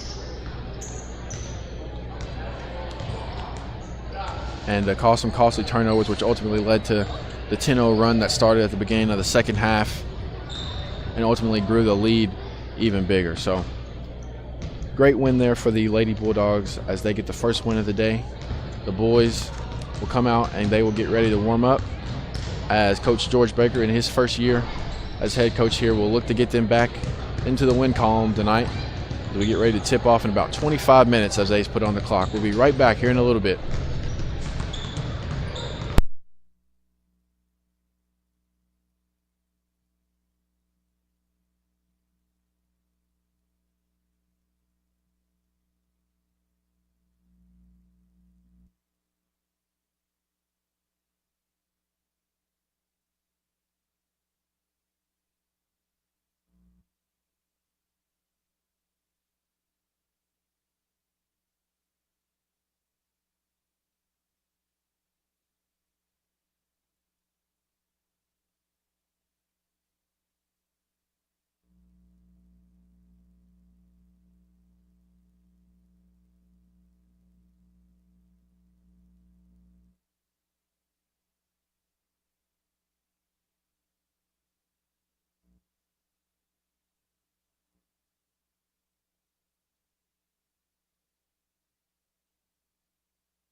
Welcome back, everybody, as we are here at the second game of our ST Roach Classic. As the first game, it resulted in a win for the Lady Bulldogs as they were able to beat the male Bulldogs and they were able to take their first win of this Classic. And here in the second game, we have your male Bulldogs taking on the Garrett County Golden Lions out of Lancaster, Kentucky.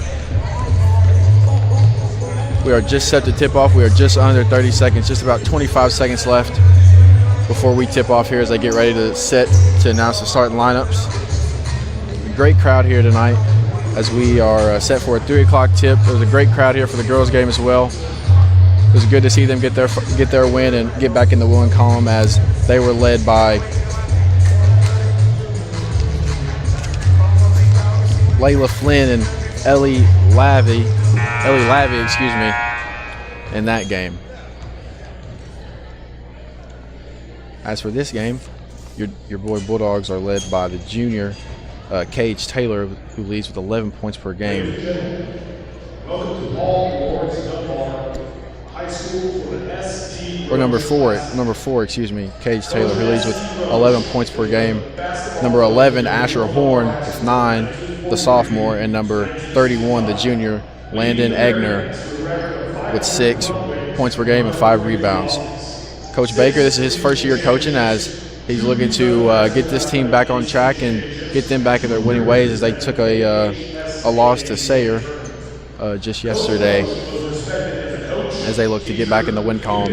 As for the Golden Lions, they are led by Coach Casey McCray. As this is his second year, their team is 10-6 as they just took a loss last night as well to Somerset 57-52. They are led by the senior Jaden No, who leads them with 15 points per game, 4 rebounds. The junior Sam Montgomery, who leads them with 8 points per game and 4 rebounds. And Mason Agee, the junior, who leads them with 7 points a game and 5 rebounds. Here is the starting lineups for both teams. Garrett County teams, we have number 0, Zach Stacy.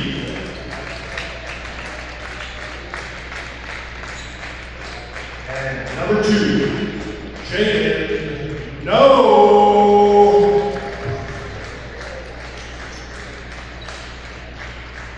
Number 4, Mason Aggie.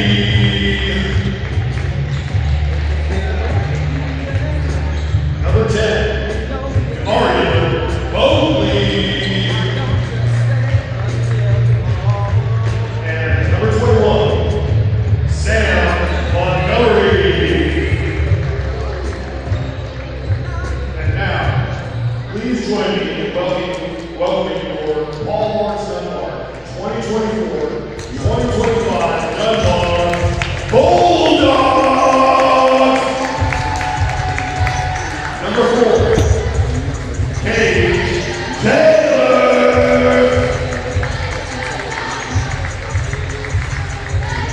Number 11, Asher Horn. Number 14, Dominique Faulkner. Number 20, Nate Goodmaster. And number 55, Landon Egner. Have a good game. Those are starting lineups for tonight, as those are the starting lineups for both teams, as Dunbar is wearing the throwback green and white jerseys as we are here honoring the ST Roach Classic, where they honor the original Dunbar that was built back in downtown Lexington. Dunbar wearing the green and whites, as Garrett County is wearing the yellow and maroons, as we are just set for tip-off here.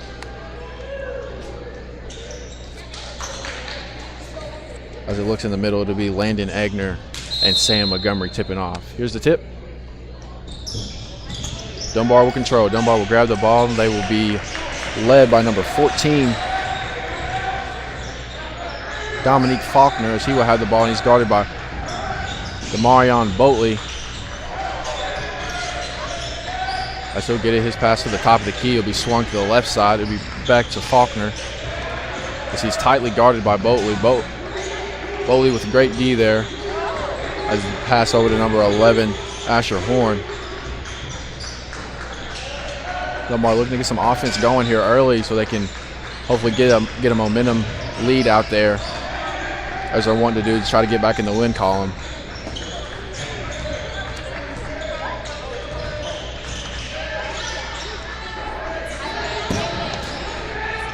Faulkner's layup on the right side is up and it's no good, rebounded by Montgomery. Montgomery calls for help. He'll give it off to Jaden Noe, who will be the primary ball handler for this Garrard County squad. Noe will have the ball at the top of the key as he's guarded by Horn. He'll dish it off to Agee as he's tightly guarded. Noe's three on the right wing is up and it's no good, as it will hit the side of the backboard, and Dominique Faulkner will lead the Bulldogs coming down. His pass to Egner will be caught, dished back out. And that layup is no good, rebounded again by Montgomery. As Garrard County, they look to push. They'll pass it over to Boatley. Boatley's three on the right corner is up and is no good. It just rims out. As it rebounded by Goodpaster. Faulkner coming up the court, so he'll dish it over to the right corner. He'll make a move down the right side of the baseline. This shot is up and no good. It'll be blocked. It'll stay here. That shot was attempted by number 4, Cage Taylor. So Dunbar will take it out here, as we're here with 6 minutes and 13 seconds left in the first quarter. We're still looking for some first points here on the board. Dunbar get it in. Faulkner will have it on the right corner. He'll give it over to Taylor in the deep right corner as he'll bring it back out, guarded by Stacy of the Golden Lions. He picks up his dribble. Stacy will get up in his face a little bit. Faulkner will grab it. He'll kind of lose the ball. He'll stop and shoot. His jumper is good from about 10 feet out over Boatley. And that'll be the first points here for this game. Stacy will bring the ball up here for the Golden Lions. Boatley's shot at the free throw line is up and it is good, as he'll answer with his own 2 points.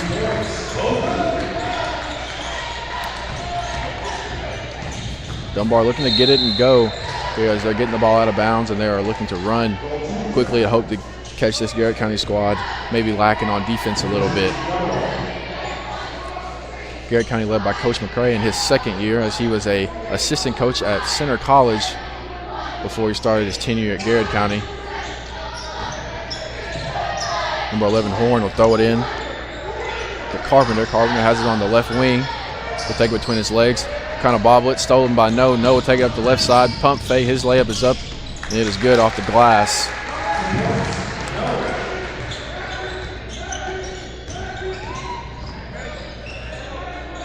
Faulkner and Boatley, this will be a good matchup here, as you have Faulkner, who is a very good guard, and Boatley, who's a very good defender. Carpenter's pass to Horn is up and it is good.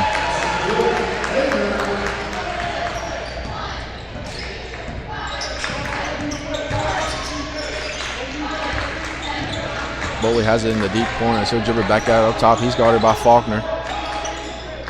He'll give it over to Stacy. Stacy's guarded by number 4, Carpenter, or excuse me, Taylor, excuse me. Sam Montgomery has it down the right wing. He'll drive towards the left. He'll dish it over to Noe. Noe trying to get some offense going for this squad. He'll give it up to Agee, and Agee's shot is up and it is good. It'll be an and one.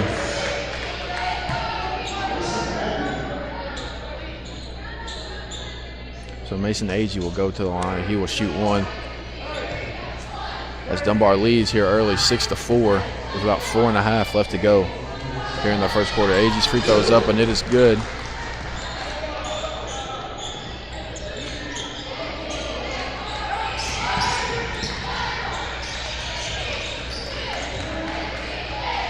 Horn gives it up to Faulkner at the top of the key. Faulkner with a crossover past Boatley. Back out to Horn. Horn will dribble towards the left baseline. Kind of in trouble here, as he'll pick up his dribble. He'll give it over to Egner, as Egner's getting sagged off by Mason and Agee, as they are kind of daring him to shoot, but he'll give it back to Faulkner, and as he will reject the screen, go up with a floater from the free throw line. It is up and it is good. Faulkner, a very quick guard here, so looking for Garrard County's going to have to contain him if they're wanting to try to stop him from getting any points. Agee with the ball at the top of the key. Gives it to Montgomery. Montgomery over to Stacy. Stacy gives it to Agee. AG will take a power dribble and he'll go up and it'll be good. His shot over Egner down on the right block.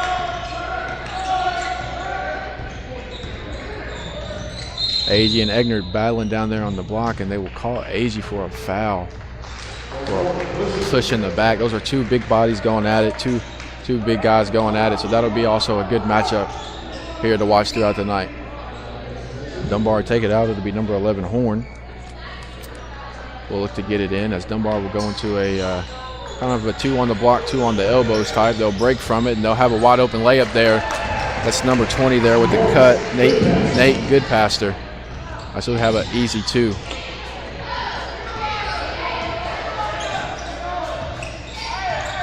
Stacy will bring the ball up. He's guarded by Taylor. So he'll give it over to AG on the right wing. Back to Montgomery. Back to Stacy. Stacy with the ball guarded by Taylor. He'll look to get it into AG. He will. AG back to Stacy. Stacy's floater is up and no good. Rebounded by AG. AG over 3 defenders and it'll be up and it is good. Another and 1 for Mason AG. That's 2 of them back to back as he is kind of showing what he can do here early on in the game for this Garrett County squad. Garrett County leads 11-8.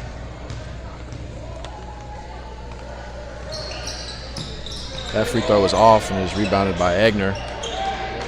They will give it to Faulkner and let Faulkner bring the ball up the court. Faulkner still guarded by Boley. He'll do a nice in and out move and he'll have the ball now in the right corner.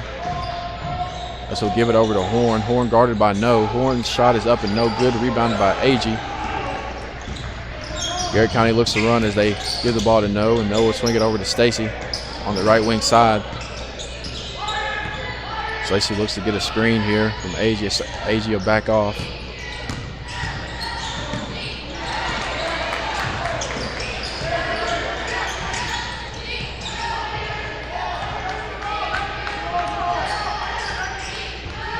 No with the ball at the top of the key. He'll pick up his dribble, dish it over to Boatley. Boatley being tightly guarded by Faulkner. Trying to give him a jab step to get off of him. No, back with the ball on the left wing. And that pass to Boatley was just a little out of his reach, and it'll be a turnover at Garrett County. It'll go Dunbar's way. Dunbar playing fast here as they are trying to get some good shots on offense and try to be pests on defense as they try to get up in Garrett County's face when they're playing defense. Faulkner will give it over to Horn. Horn over to Taylor. Back to Faulkner on the right wing, excuse me. He'll get past Boatley, shoot a 15-footer. It's up and no good. Rebounded by AG. No's coming down the court, guarded by Horn. He'll take a seam from Montgomery. And great pass there by Jaden No as he's able to find Montgomery on the screen. 13-8, Garrett County leads over your Dunbar Bulldogs. Egner with the ball at the top of the key. Gives it over to Goodpaster. Out to Taylor. Taylor's left corner 3 is no good. Rebounded by Boatley. Boatley finds Jaden No leaking out, or excuse me, Trey Grubbs. And it'll be an and 1 for Trey Grubbs as he will go to the line and shoot an extra one. As he was kind of leaking out there after the rebound, and Demarion Boatley found him there on the right wing. Be a substitution here for Garrett County. Hunter Caldwell, number 11, will check in for Boatley. As Trey goes is set to shoot his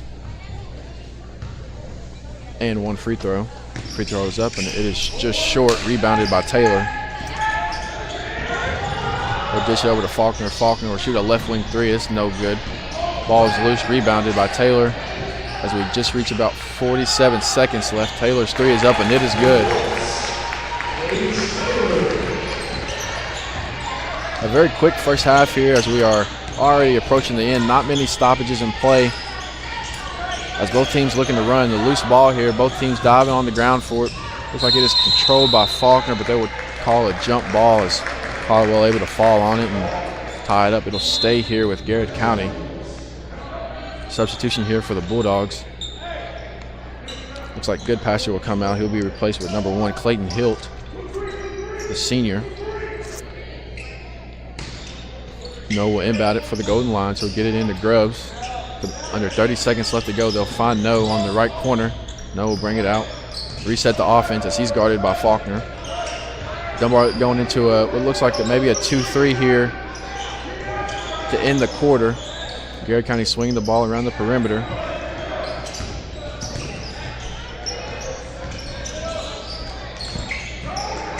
Nose pass to Montgomery's almost picked off, but he will catch it, find Grubbs in the left corner, and Grubbs' three is up and good, and that'll end the quarter 18-13. The Garrett County Golden Lions lead over your Dunbar Bulldogs in a very fast-paced first half there. Not many stoppages in play. Both teams getting up and down, both teams getting up in each other's face on defense as they are trying to maybe speed each other up and cause turnovers.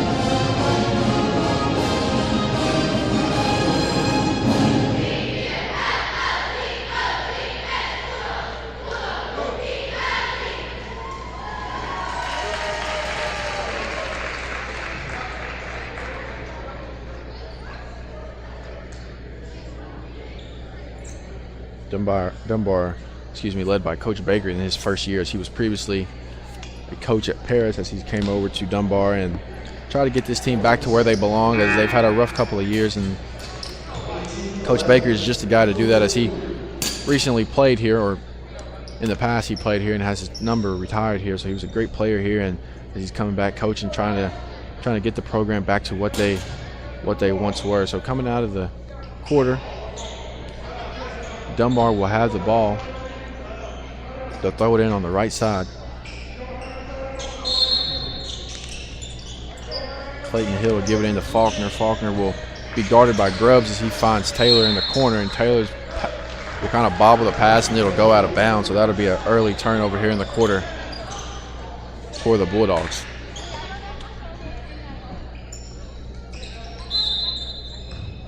Faulkner kind of picking up the ball handler full court.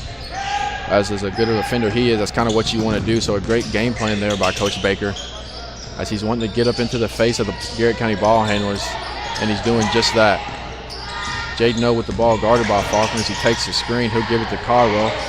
Caldwell will take it. He's guarded by Horn. Caldwell will lose the ball, and it rolls out of bounds. Great defense there by Horn. Asher Horn being able to get into the face of Hunter Caldwell and turn the ball over. Garrett County will come out in a 2-2-1 press. Jaden O and Trey Grubbs will be up top, as Dunbar will try to pass it through it, and they will. Horn's layup is up and no good. Coach Baker looking for a foul down there on the sideline. Taylor's pass to Faulkner goes a little far, but Faulkner able to retrieve it down. Garrett County now in a 2-3. Dunbar will pass it around the perimeter. Look to get some offense going, look to find gaps, but hopefully to penetrate in, as Horn will have the ball up top, passes it over to Hilton. Back out to Horn, back to Taylor. As they'll find Faulkner up top, back out to Taylor. Taylor's three is up from the right wing and is no good, just bounces off the rim, rebounded by Montgomery. And Montgomery will find No, and they will drive down the right side. Jaden O will pull up on the right wing. His three is up and is good. As Dunbar will run quickly, as they're able to get a quick 2 points off the inbound, which is a great game plan, as you might have a team celebrating after a bucket and you're able to get the ball out of the rim quickly. Trey Grubbs will go right to the rim and able to get a bucket over the senior in Hilton. Garrett County leads 23-13 over your Bulldogs. Faulkner will bring the ball up the court. He'll dish it off. He'll give it to Hilton. Hilton will give it back to Faulkner, guarded by No. As Slade Schemes will check into the score, or come to the scorer's table, for the Golden Lions. And a beautiful play there by Cage Taylor, as he's able to get to the rim and get 2 points for his team.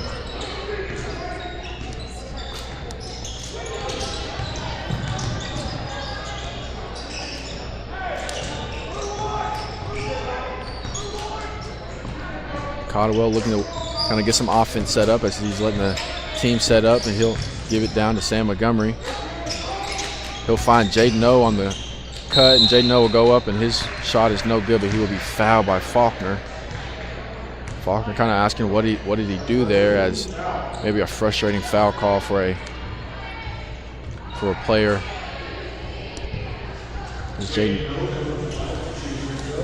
Jaden O's first free throw is up, and it is good. Jaden O, a shooter for the Garrett County squad, a player that if you leave him open, he can get hot real quick. He's streaky. He will, if you let him see one go in, he will might turn into 3 or 4. So Dunbar wanting to find him on their way down the court. That's the second free throw is up and no good. As Taylor will bring the ball up the left side. His pass down low to Wagner results in a 2-point basket there right around the rim. Jaden O driving down the left side. He'll spin move over Taylor, and he will go back to the line for 2.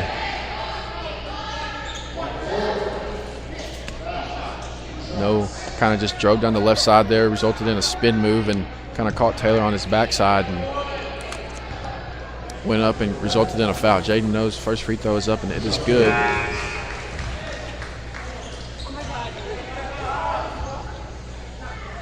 Both teams looking to get back into the win column here as they are both coming off losses. Hoping to head into the weekend with a win. No, second free throw's up and no good, but rebounded by Montgomery. His attempt is no good. And Faulkner will get it, and he will bring the ball up the court. He'll find Horn, as Faulkner now has the ball back at the top of the key. Looks like number 5, Tay Blevins, had checked into the game. Egner's shot attempt will go up and be blocked, but Hilton will grab the rebound. It'll be no good, and it'll be a foul call. And it'll look like number 11, Asher Horn, will go to the line, and he will shoot 2 after that layup attempt. So looks like number 5 here, Tay Blevins,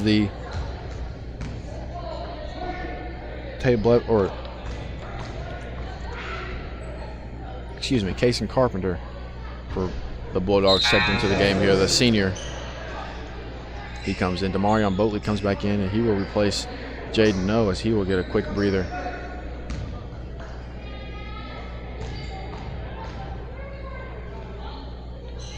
Horn's second free throw is up, and it'll roll off the rim, rebounded by Montgomery. Boatley's pass up the court is deflected by Faulkner. Bodie will retrieve it back, and he will look to find Grubbs, but they will call a walk first.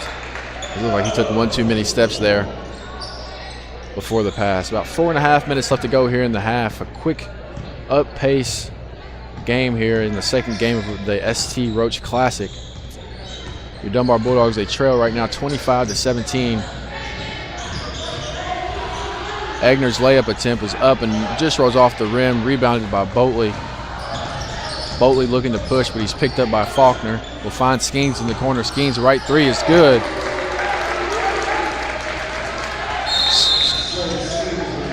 Coach Baker will call a timeout. It'll be a 30-second timeout. Not happy with his team's defensive rotations there, as Slade Skeens in the corner was kind of just left open, and it resulted in a free 3 points there for Garrett County. So they'll talk it over. We'll be right back right after this 30-second timeout.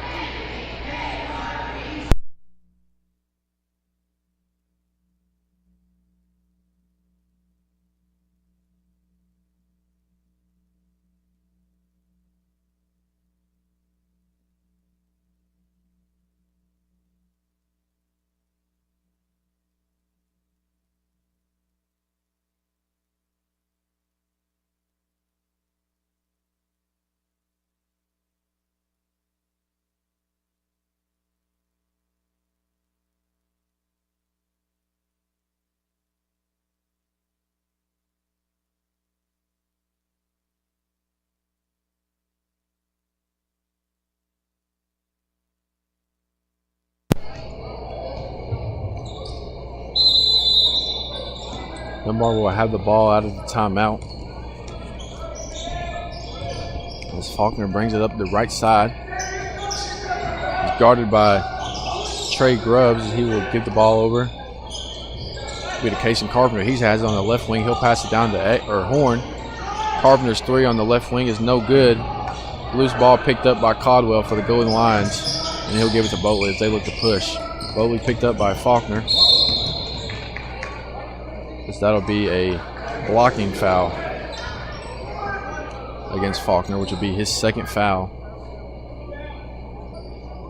which may result for him to come and might be done for the half, because if you're Coach Baker, that's a guy that you don't want to pick up his early third, and you'll definitely need him for later on into the game. So Faulkner will sit. His substitution will be number 10, Tate Blevins, the junior. He will come in. He's now guarding Boatley at the top of the key. Boatley will rip through. He'll kind of drive past him, and it'll be a tie-up. And they will call a foul on Blevins. Coach Baker was wanting a jump ball there. So Garrett County will take it out once again.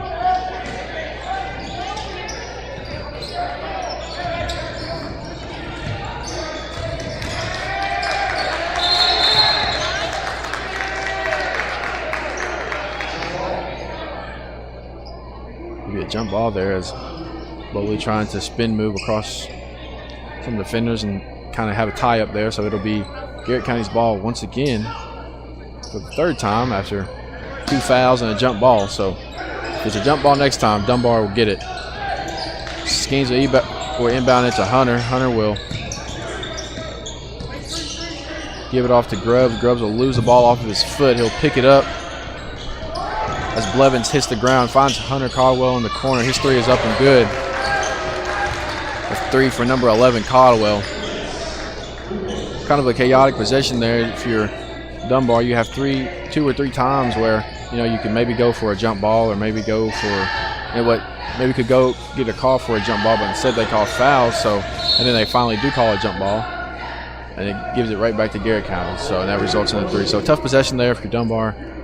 You want to move past it, as they will come down and they will inbound it down here, which looks like will be a foul.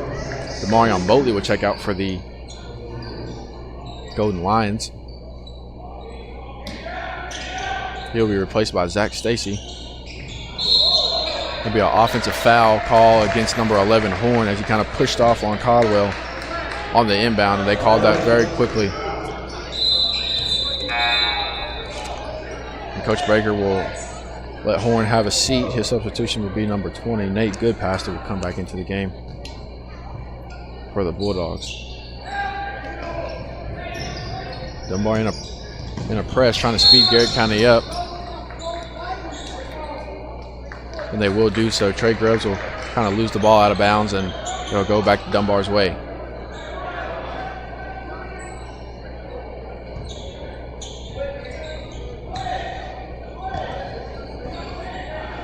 Blevins doing the ball handling now that he has checked in for Faulkner. Faulkner is on the bench with 2 fouls. He'll dish it over to Carpenter, back out to Hilton. Hilton tries to look for Egner. That pass is kind of forced, and it'll be stolen. Picked up by Skeens, and he'll give it over to Caldwell. Caldwell with the ball, guarded by Carpenter. He'll find Stacy out there on the perimeter. Perimeter guarded, Stacy guarded by Carpenter. She'll kind of get rid of it. As you can, Coach McCray trying to call a set for his squad, trying to get some offense going, as they've not been able to, but Stacy will get a foul call. That foul will be on number 5, Kason Carpenter. And that'll result in 2 shots, as that is Dunbar's 5th foul of the game here, or 5th foul of the quarter, We just reached under the 2-minute mark. The score here is 31-17. Garrett County leads your Dunbar Bulldogs here at the ST Roach Classic, where the Dunbar girls were able to pick up the first win of the day, in this boy-girl doubleheader, as they took on Louisville Male, as they were able to win the first matchup of the day. Stacey's first free throw is good. And number 1, Clayton Hill, will have a seat for the Bulldogs. The second free throw is no good, rebounded and given to Blevins. Blevins will take the ball, guarded by No at the top of the key. That's his dribble to the left wing. He'll find Carpenter at the top. Guarded by Stacy. He'll have a screen set for him. Trying to find some running room, and he will get Blevins there for an easy 2 on the right-hand layup there. Trying to just be patient if your Dunbar is the key, trying to just wear the Garrett County team down and hopefully be able to get some easy 2s, as Montgomery will get one himself there right around the rim.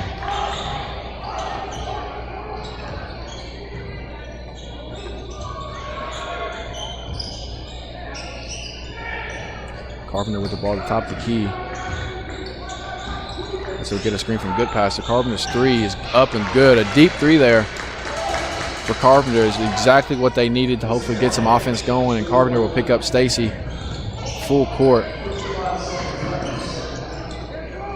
Stacy will find No on the right wing. His 3 is up and no good. Rebounded by Blevins. As we reach 44 seconds left in this half. A quick and up-paced game as Coach Baker kind of gives Blevins some instructions. Let's see what he'll do. Garrett County in a man-to-man, excuse me. And Blevins will have it on the right wing. This pass down to Egner is up. The shot by Egner is up, and it is no good, but he will go to the foul line and shoot 2. That foul will be on number 4, Mason Agee.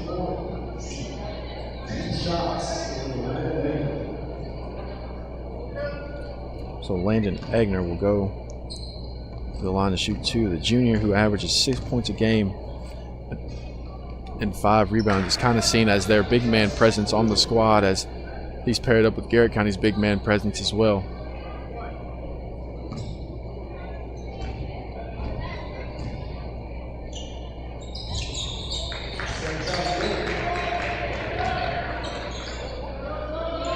About 24.5 seconds left here. Caldwell says to take it out against this Dunbar defense, as they are picking up full court man-to-man, trying to get Garrett County in a hurry here, and Coach McCray will quickly call a timeout.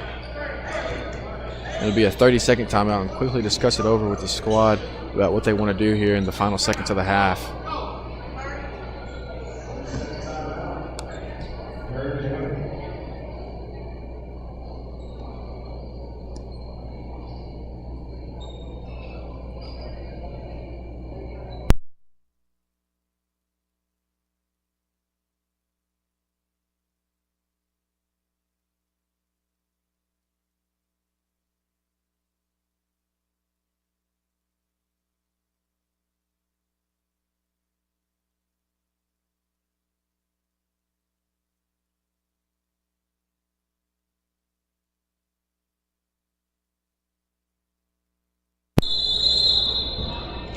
Garrett County will inbound it here. No will take it out. He'll give it into Caldwell.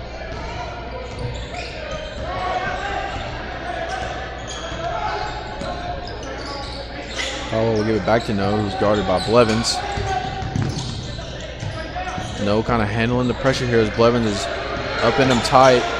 And Stacy will shoot a 3, and it'll be no good at the buzzer, as that's beautiful defense there by Blevins, as he wasn't letting anybody get there, as No kind of handed the ball off to Stacy, and Blevins stayed with the man as they had a switch there. So great D there by Stacy. Great way to end the half there if you're Coach Baker and his squad. And you just kind of talk it over here as you trail 34-23 here at half. Kind of talk it over here, see what you can do better. Come out of half, hopefully to get some momentum, cut down into this lead, cut it into single digits, and hopefully eventually take the lead. We're halftime here, about 13 minutes for this halftime at the ST Roach Classic. In our second matchup of the day. We'll be right back in a little bit, right after this.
two-time juvenile All-American, and two-time All-Missouri Valley Conference selection for North Texas State.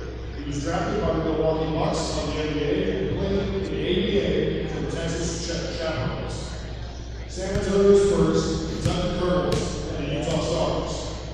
After retiring as a player, he came home to Kentucky and ran the Joe Hamilton basketball camp for 25 years. He was a member of the Kentucky High School Basketball Hall of Fame and the Lexington African American Sports Hall of Fame. He is accompanied today by his wife, Sheila, and members of his family. Ladies and gentlemen, please give a warm welcome to Dunbar legend, Mr. Joe Hamilton.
Welcome back, everybody, as we are here at Paul Lawrence Dunbar High School where the buzzer just sounds. So it's just getting ready to start of the third quarter and the final half here of this Saturday afternoon full of high school basketball. The first game included your Dunbar girls as they got a win over Louisville Male, and your boys currently trail Garrard County 34-23 here at the ST Roach Classic. Dunbar will come out of the half with the ball. Number 20, good passer, is set to inbound the ball. Dunbar had a good half of basketball there, just some costly things that might have not wanted to go their way, as their point guard Faulkner had to sit down in the second quarter with about 3.5 minutes left as he got in foul trouble, as Egner's layup attempt over AG is no good.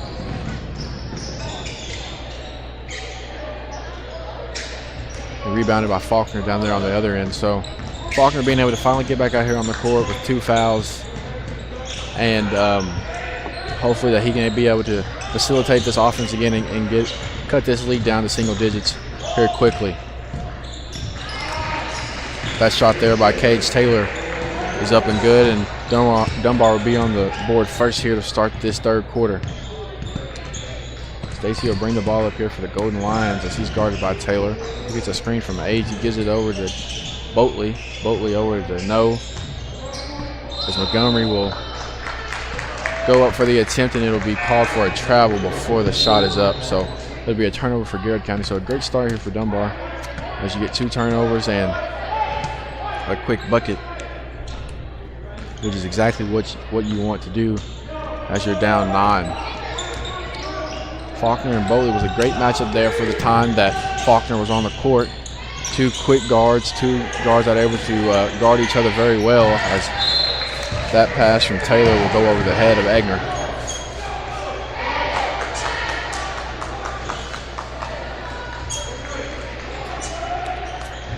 There'll be a turnover there for the Bulldogs.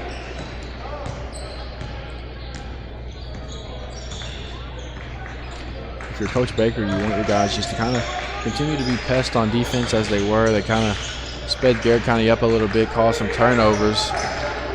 And Stacy will receive a screen from AG and give it to No, or give it to Grubbs, excuse me, and Grubbs will give it to Boatley. Jaden No with the ball now on the right wing as he'll kind of be patient. He'll kick it out to the corner to Stacy. Stacy over to Grubbs. He'll take a power dribble. His layup is up, and it'll be good, and he'll go to the line for one more. The and one for Trey Grubbs.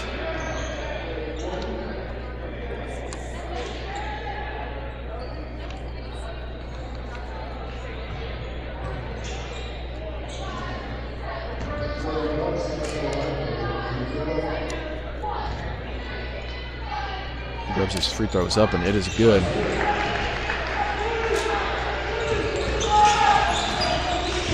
Faulkner coming down the court, guarded by Boatley. Faulkner's layup is up, and it is no good. Rebounded by AG.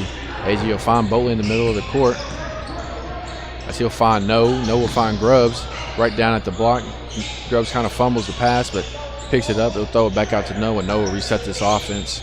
At the top of the key, as he's guarded by Goodpaster. They'll look over to McCray as McCray will set the offense up for him. And No will hand it off to Stacy. Stacy back to No. No will be driving down the left side, give it to Noodle, or Demarion Boatley, excuse me.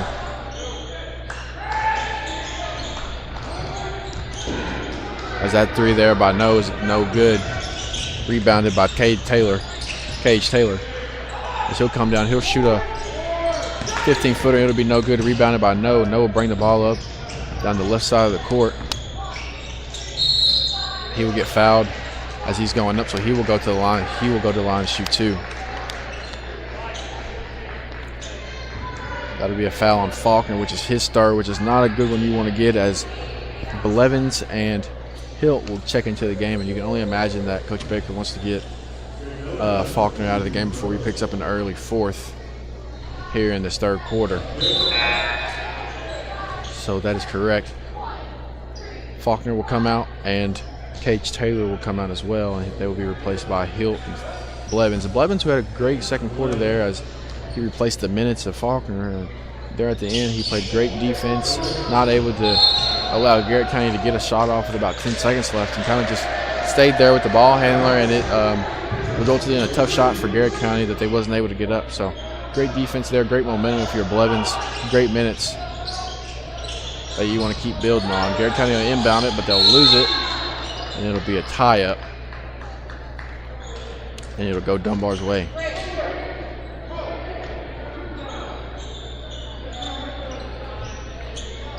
Coach Baker's preaching to his team that they've got to rebound if they want to get a chance to stay in this game, as they are trailing by 13 now. Rebounding would help them tremendously, as they can hope to get the ball and get it out and hopefully get some easy points. Egner's shot is no good, as it will be just a little short and go out of bounds and go back in Garrett County's favor. No will bring the ball up now, as he's guarded by number 11, Asher Horn. He'll give it over to Stacy. As Stacy has it picked by Blevins. Blevins playing great minutes here, as he's filling in the time for Faulkner. Blevins being a pest on defenses. And if you are Coach Baker, that's all you can really ask for.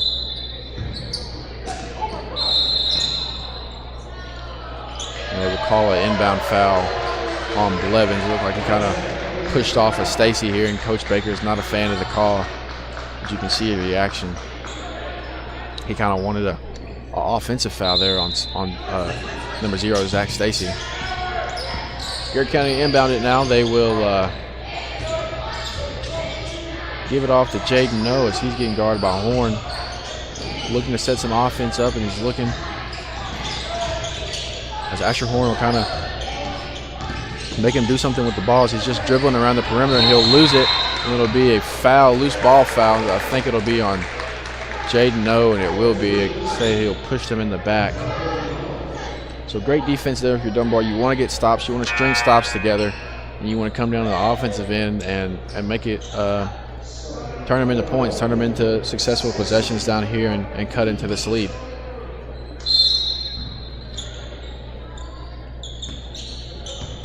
Blevins receives the ball from Goodpaster. So he'll find a Hill in the right corner. His three is up and good. That'll cut this lead down to 10.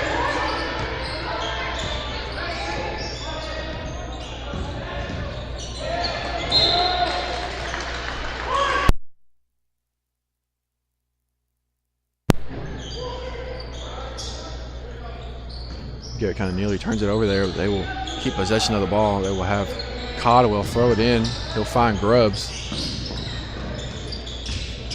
who will find No, and No will try to set this team up. He'll have a screen there from AG. He'll reject it. He'll go up with the layup, and it'll be no good, as bodies bang there and they're down on the floor. But the pass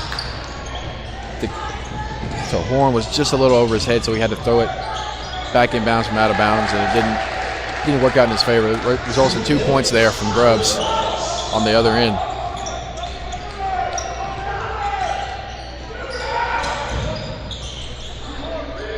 Hilt's three is no good. It'll be rebounded by AG.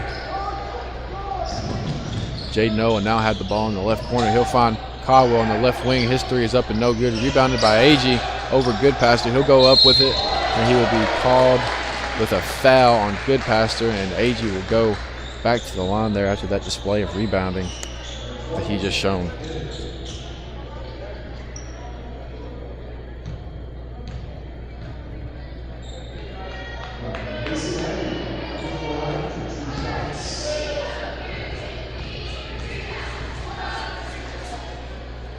AG's first free throw is up, and it is good. Substitution here for Dunbar. Number 20, Goodpaster, will come out, and he will be replaced by number 23.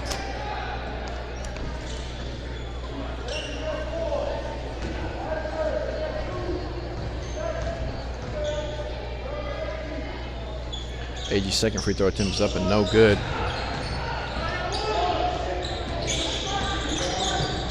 Rebounded by the Bulldogs, and Blevins will set this offense up as he's guarded by Boatley. He'll swing over to his right. He'll find Egner at the top of the key. And it'll be an offensive foul here on the Bulldogs, as number 23, there's not a name here on the roster sheet, excuse me, but he kind of drove down to the middle, and AG was sitting there. He set up properly and There's a call there for the referee that he just called an offensive foul there. So it'll be a turnover for Dunbar. Dunbar will come out here still in a press though in a 2-2-1. They try to speed Garrett County up, try to force some turnovers here. As Garrett County beats it, finds no in the right wing. His three is no good as Boatley will save it. And Boatley will save it and throw it off of a Dunbar player, and it'll stay here with Garrett County. Great hustle there by Boatley.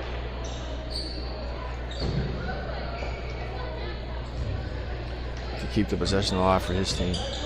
Jaden O has the ball now on the right wing. He'll reject the screen, and find Boatley.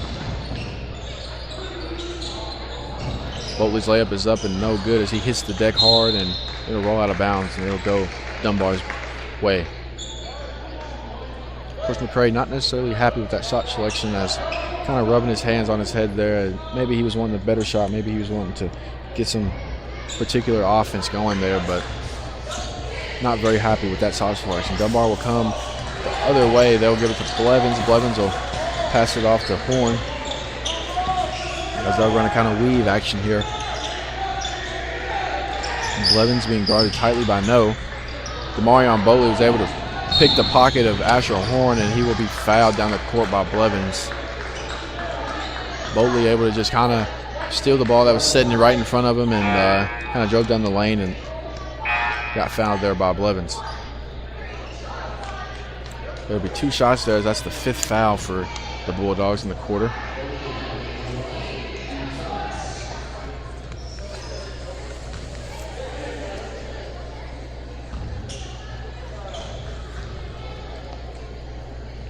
Number 5, Casey Carpenter, will come to the scores table. Looks like he will check in for Blevins, as Boatley's first free throw is good.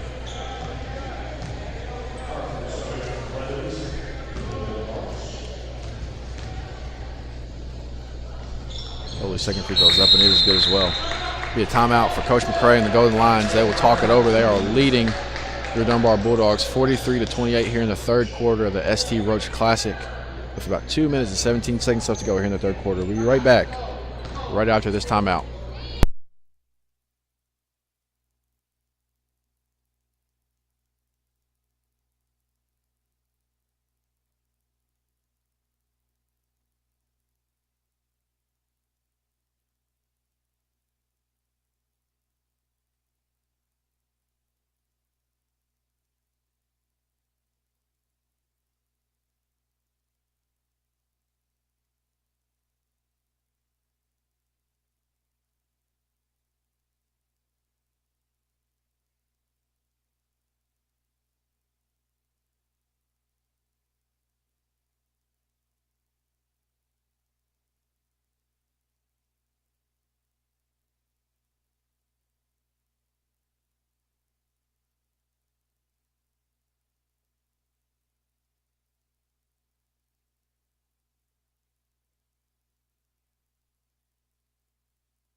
Here out of the timeout, Dunbar will have the ball, and they will bring it up here. Carpenter will give it out to Egner. Egner will have the ball at the right wing. He's not being guarded there. He'll take one step in, he'll shoot it over AG, and it'll go in. That's a great 2 points there if you're Egner, as he's not being really guarded there by AG on the three-point line. So he just takes a foot in, takes a step in, and he's able to get great 2 points there. AG has the ball down low. His shot is up and no good. It is rebounded by Grubbs, but they will say he stepped out of bounds.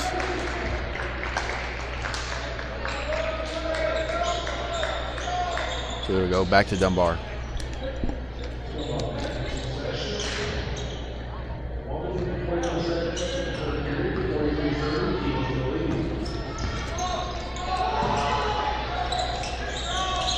Dunbar looking to get some offense going here, as they are trailing 13 with a minute and a half left to go here in this third quarter.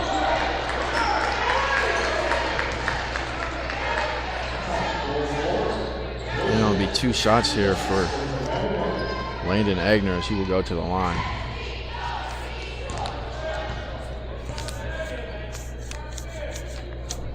This first one is up and it's no good. It just rims out.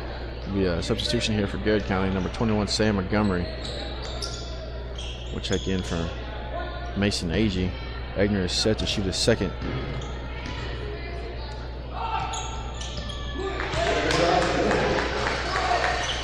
Dunbar still in the press here. They're in a 2-2-1, trying to speed this Garrard County team up. Boltley will get it off the inbound, swing it over to Caldwell. As Garrard County will beat the press. No, now drives down the middle of the lane. He'll find Caldwell at the top of the key. Caldwell will drive to the left.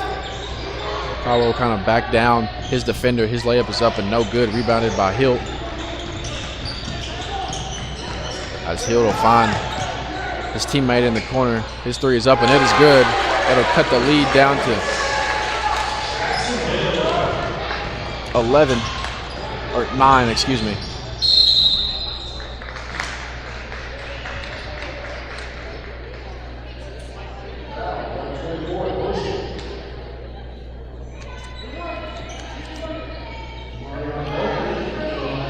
Boltley will go to the line. He will shoot 2 as he's fouled on his shot. As we reach just under the 1 minute mark, 55 seconds left to go here in this third quarter. Zach Stacy comes in for the Golden Lions as he will replace number 11, Hunter Caldwell. Boltley's second shot is up and good. As Garrard County is in a press of their own here. Maybe wanting to get a turnover here at the end of the quarter. Stacy is guarding the ball. It will be an and 1 for Carpenter. Casey Carpenter with the shot over Stacy. A beautiful move there as he kind of just drives into the lane, uses his shoulder and uses his strength to be able to get his shot up over Stacy. And he'll go to the line here for 1 more.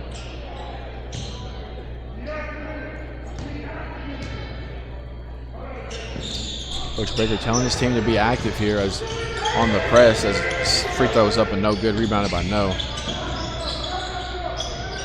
Boltley thought about a 3 there as he would drive it, give it to Sam Montgomery. Montgomery's jump shot is short. And it'll be knocked out of bounds and go back to Dunbar's way. Coach Baker wanted his team to be active here as they are trying to do a press when Garrard County is able to make a shot.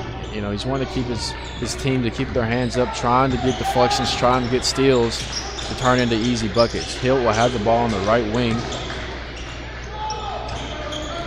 It'll be swung up top. It'll be kind of lost and it'll be picked up by Stacy, who will give it to No. And Coach McCray is telling him hold for 1 shot.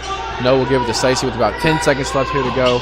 It'll be back to No. No trying to get some offense going. He'll find Trey Grubbs at the bottom of the block, and it's good for an easy 2 there, which might be the last shot of the quarter. It'll be thrown up from half court. It'll be no good. So not the defensive possession there you want if you're Coach Baker, but a good offensive possession if you are Coach McCray there, as you're telling your team to hold for 1 shot, and he does just that, and they find the easy 2 points. Coach Baker, if you want your team to be able to play better defense and that, be more aware of who is where and where the ball is going at all times. So that'll take us to the end of the third quarter. We'll start the fourth quarter here in just a little bit. Your Dunbar Bulldogs trail Garrard County 47-36 here at the ST Roach Classic here on this Saturday afternoon. We'll be right back right after this.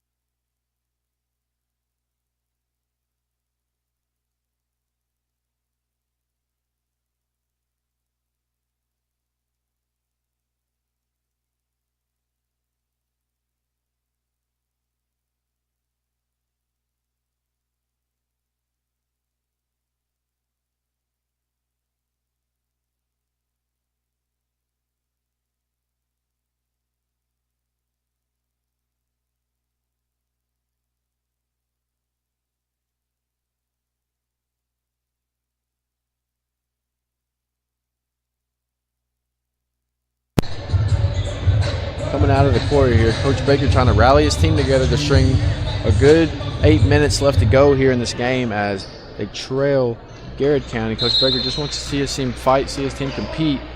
And as they're only down 9 points here, Garrard County will start the ball. They'll find Stacy in the right corner. His three is up and good. That'll let them go up 14. And that'll get them started here in the fourth quarter. Garrard County still in a timid press here as Boatley guards Carpenter as he's bringing the ball up.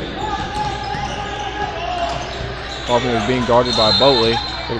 Coach Baker will call a timeout. It'll be a 30-second timeout. We will be right back right after this 30-second timeout.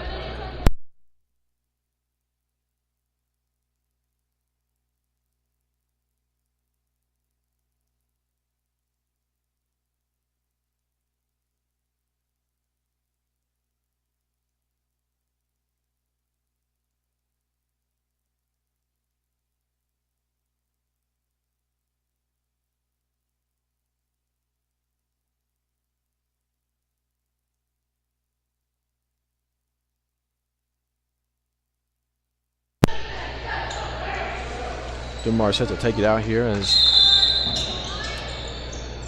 they come out of the timeout. They give it to Carpenter.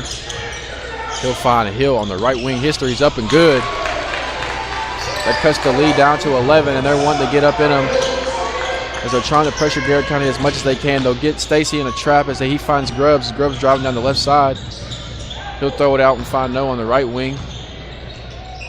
Montgomery's layup is up and no good. Rebounded by Egner as he kind of falls and slips, and it'll be a turnover as his foot steps out of bounds, and there'll be a substitution here for Dunbar. Number 4, Taylor, will check in, and he will replace number 23 as Faulkner still not been back into the game since the early third quarter. He's been on the bench for majority of the third quarter and since the start of the fourth here with foul trouble as he has 3 fouls. Garrard County will inbound it, find Boatley, and they will call a charge there on Boatley, and it will go the opposite way. Great setup there by Egner as he's able to get Boatley kind of coming in uncontrollably and set up the charge, and it'll go Dunbar's way. Faulkner on the bench still with 3 fouls as Carpenter is taking the ball handling load as he's trying to facilitate some offense. He'll give it over to Taylor, who's guarded by Stacy.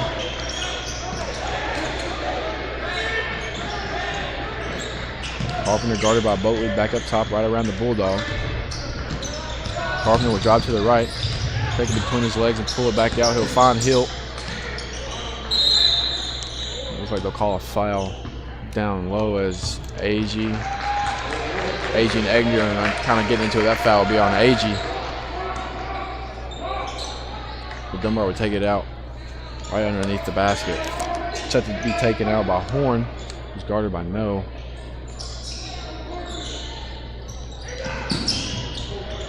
They'll find Hill on the inbound.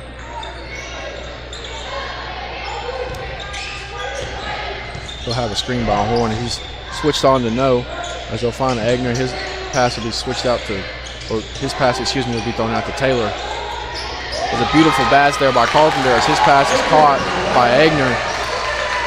Beautiful entry pass there by Carpenter as he kind of just threw it over Egner's defender and was able to get it right to him.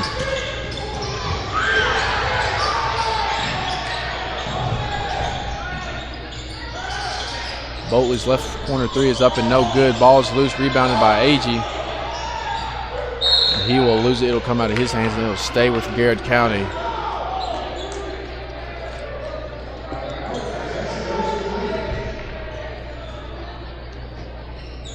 So Jaden No will take it out here for the Golden Lions.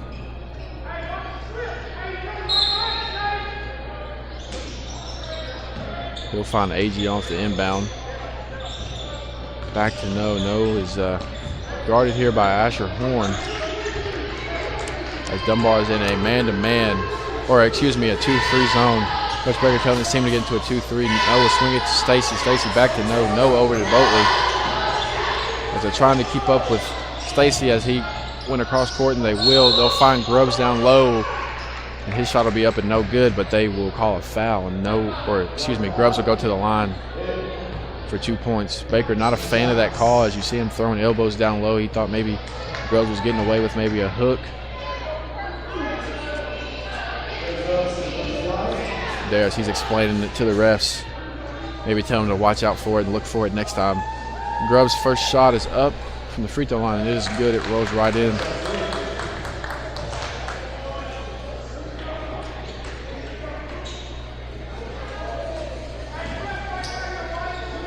Garrett County up 10 against your Dunbar Bulldogs, 51-41 here with about 5.5 minutes left to go. That free throw is good. That'll put them up 11. As Carpenter will bring the ball up the court for the Bulldogs. Coach Baker trying to get his team into some offense here as Carpenter will find Taylor deep in the right corner. We'll find Hill at the top of the key. Dunbar swinging the ball around as it'll be Taylor. Taylor will shoot a 10-footer and it'll be up and good. Great move there by Taylor, being strong, pulling up right there at about right in the paint.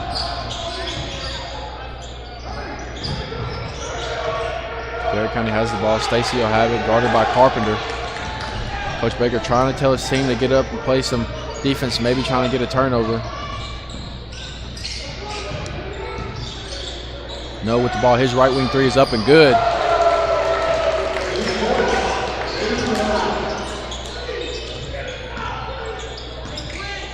Multiple threes tonight by Jaden No, as that may be his third or fourth. And that'll grow his team's lead. There'll be a foul on No, as No was looking for kind of a push off, and so was the Garrett County family. As you hear their reaction, they're not happy with the call as No is over at the referee explaining himself. But for now, we'll stay here with Dunbar. Asher Horn is set to take it out.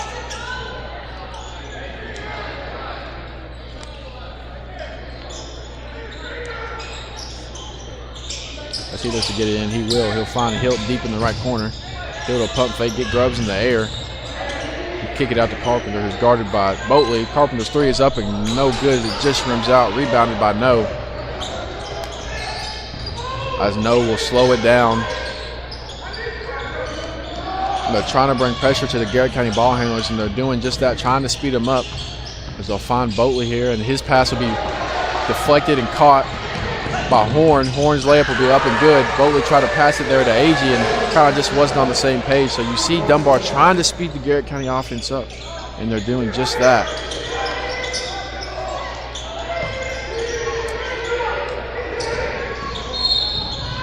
They will foul No off of the catch. And that'll be the second foul of the quarter for them as Faulkner checks back into the game here, who hasn't probably played since about the 4-minute mark here in the third quarter because of the foul trouble. He has 3 fouls, and Coach Baker decides to put him back in here with about 3 minutes and 40 seconds left. So a great help here for Dunbar as you get him back.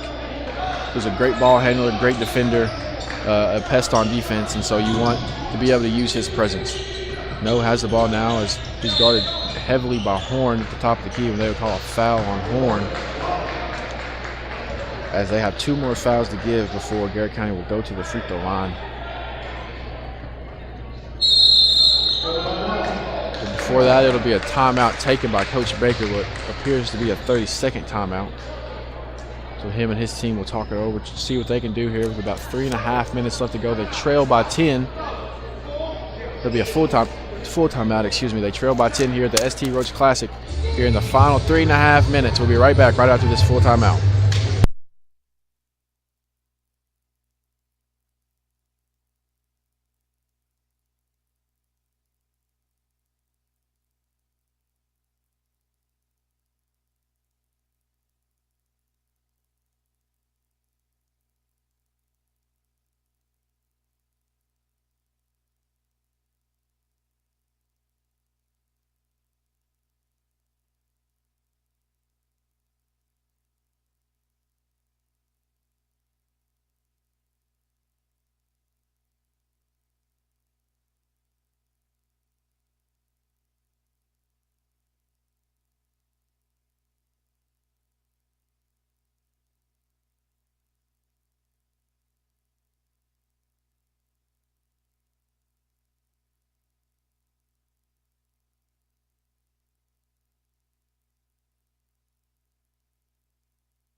Garrett County looking to inbound the ball here as Stacy is trying to inbound it over Taylor.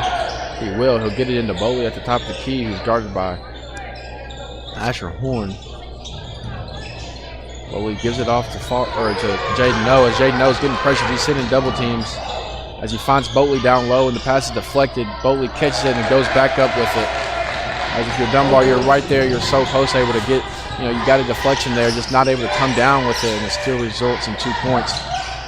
Great pass there by Faulkner up to Egner, and he will go to the line to shoot 2. Looks like it'll be a foul on AG.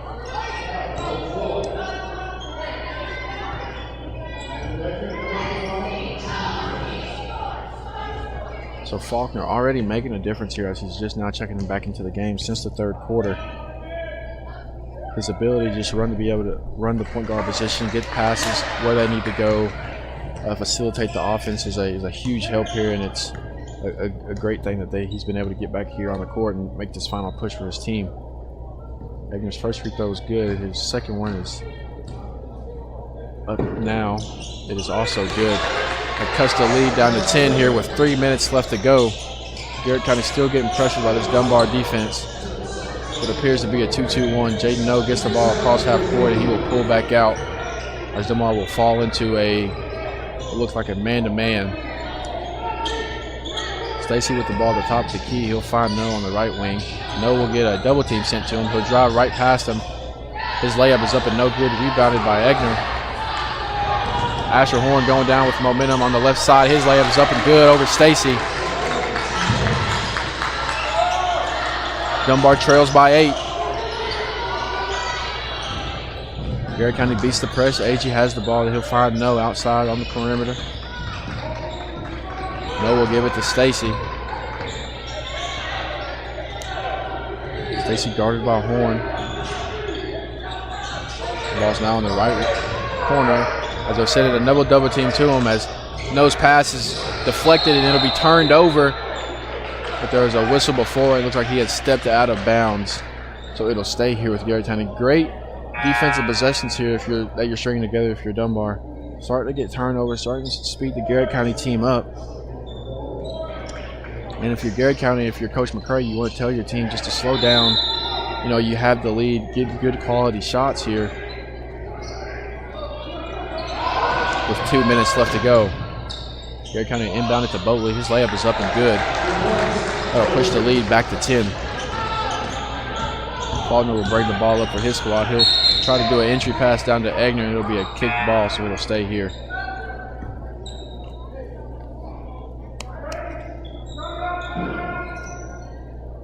Asher Horn checks into the game for number 20. Good passer. And Dunbar's had to take it out right in front of their bench. Here, Casey Carpenter. He'll give it in to Faulkner. Faulkner will find Taylor in the deep right corner. It's up and no good. Ball's loose. It'll be rebounded by Mason. AG will come down with it, who will find Boatley. And Garrett County will try to slow it down, and Coach McCray will call a timeout with his squad. He'll give him a full timeout with about a minute and a half left. Garrett County leads by 10 over your Dunbar Bulldogs. We'll be right back right after this full timeout.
Garrett County will inbound it here. Stacy set the inbound it. He will. He'll get it into Noe. As Noe is getting guarded by Asher Horn.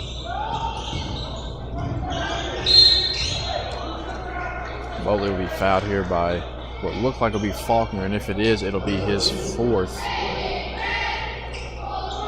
And if you're Coach Baker, I reckon you just leave him in, kind of let him play, use what he brings to the table to his advantage. And if he fouls out, he fouls out. At least he'll be fouling out, playing hard. Garrard County getting into some trouble here as they're getting double teamed, and it'll be a foul on Faulkner, and it'll be his 5th. As Blevins is set to check back into the game, which is not a bad substitute. As you've seen, Blevins has given great minutes tonight for the minutes replaces Faulkner. As Faulkner is very frustrated, as him and his Coach Baker may not feel the same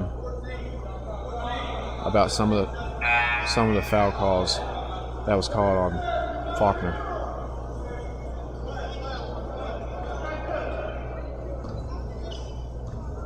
Boatley set to shoot a pair of free throws. His first one is up, and it just hits the front rim. And it'll be short.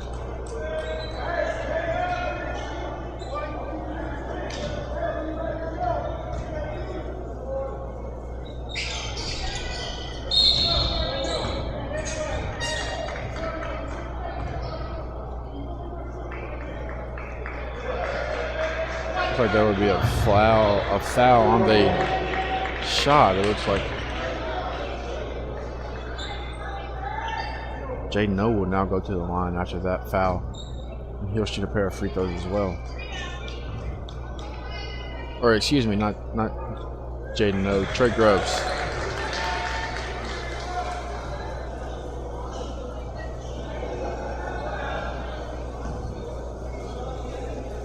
This first one is up, and it is good. That pushes the lead to 60-49. As Grubbs is set to shoot a second one, and he will. So the lead is now 12 for the Golden Lions, as Coach Baker trying to get his team into some offense here, as Blevins has the ball guarded by Grubbs. Blevins looking to get the ball moving, as he'll give it over to Taylor, back to Blevins, and he'll have the ball at the top of the key. Asher Horner have it at the free throw line. He'll turn around, jump shot is no good. Rebounded by Blevins, though. Blevins will shoot a quick turnaround. It's no good. And it'll be rebounded by No. As we just reached the under 1 minute mark. 47 seconds left here. Left to go. Coach Baker wanting to get his team up, wanting to get his team being active, hoping to get a turnover quickly. And it'll be a foul. Called against the Bulldogs, as Trey Groves will go to the line and shoot a pair of free throws with 37 seconds left here to go.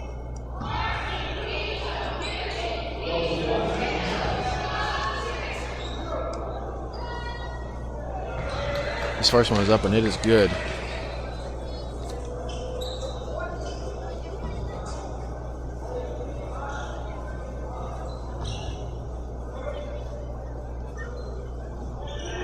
Garrard County, the second one is good. Garrard County now leads by 14 with about 36 seconds left to go.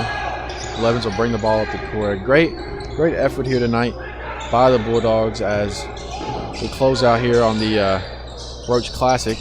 As that three from Egner is good. With about 20 seconds left here to go. There'll be a foul on Egner. Great, excuse me, great effort there by both Bulldogs team, as the girls picked up a win earlier today, and the boys trail by 11 with 17 seconds left. If you're Coach Baker and your squad, you kind of want to move past this one.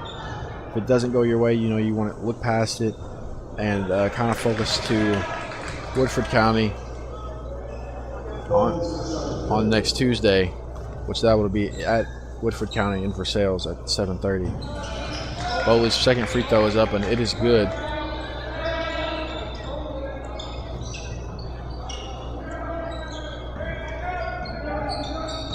Earlier, the girls squad, they were able to pick up a win. They moved to 7-11. Coach Daniels should be very happy with his squad and the win they were able to get. And the Louisville male Lady Bulldogs, they fall to 5-6. So it was good for them to get back in the win column for the ladies. And the boys fall just short here tonight against Garrard County. The final score here is 65-53. The Dunbar Bulldogs losing a hard fight against the Garrard County Golden Lions. Thank you guys for listening. Thank you guys for tuning in to the broadcast. I appreciate all of you guys listening. We will be back here hopefully broadcasting some more home games. Stay on the lookout as the Facebook page PLD Athletics here on YouTube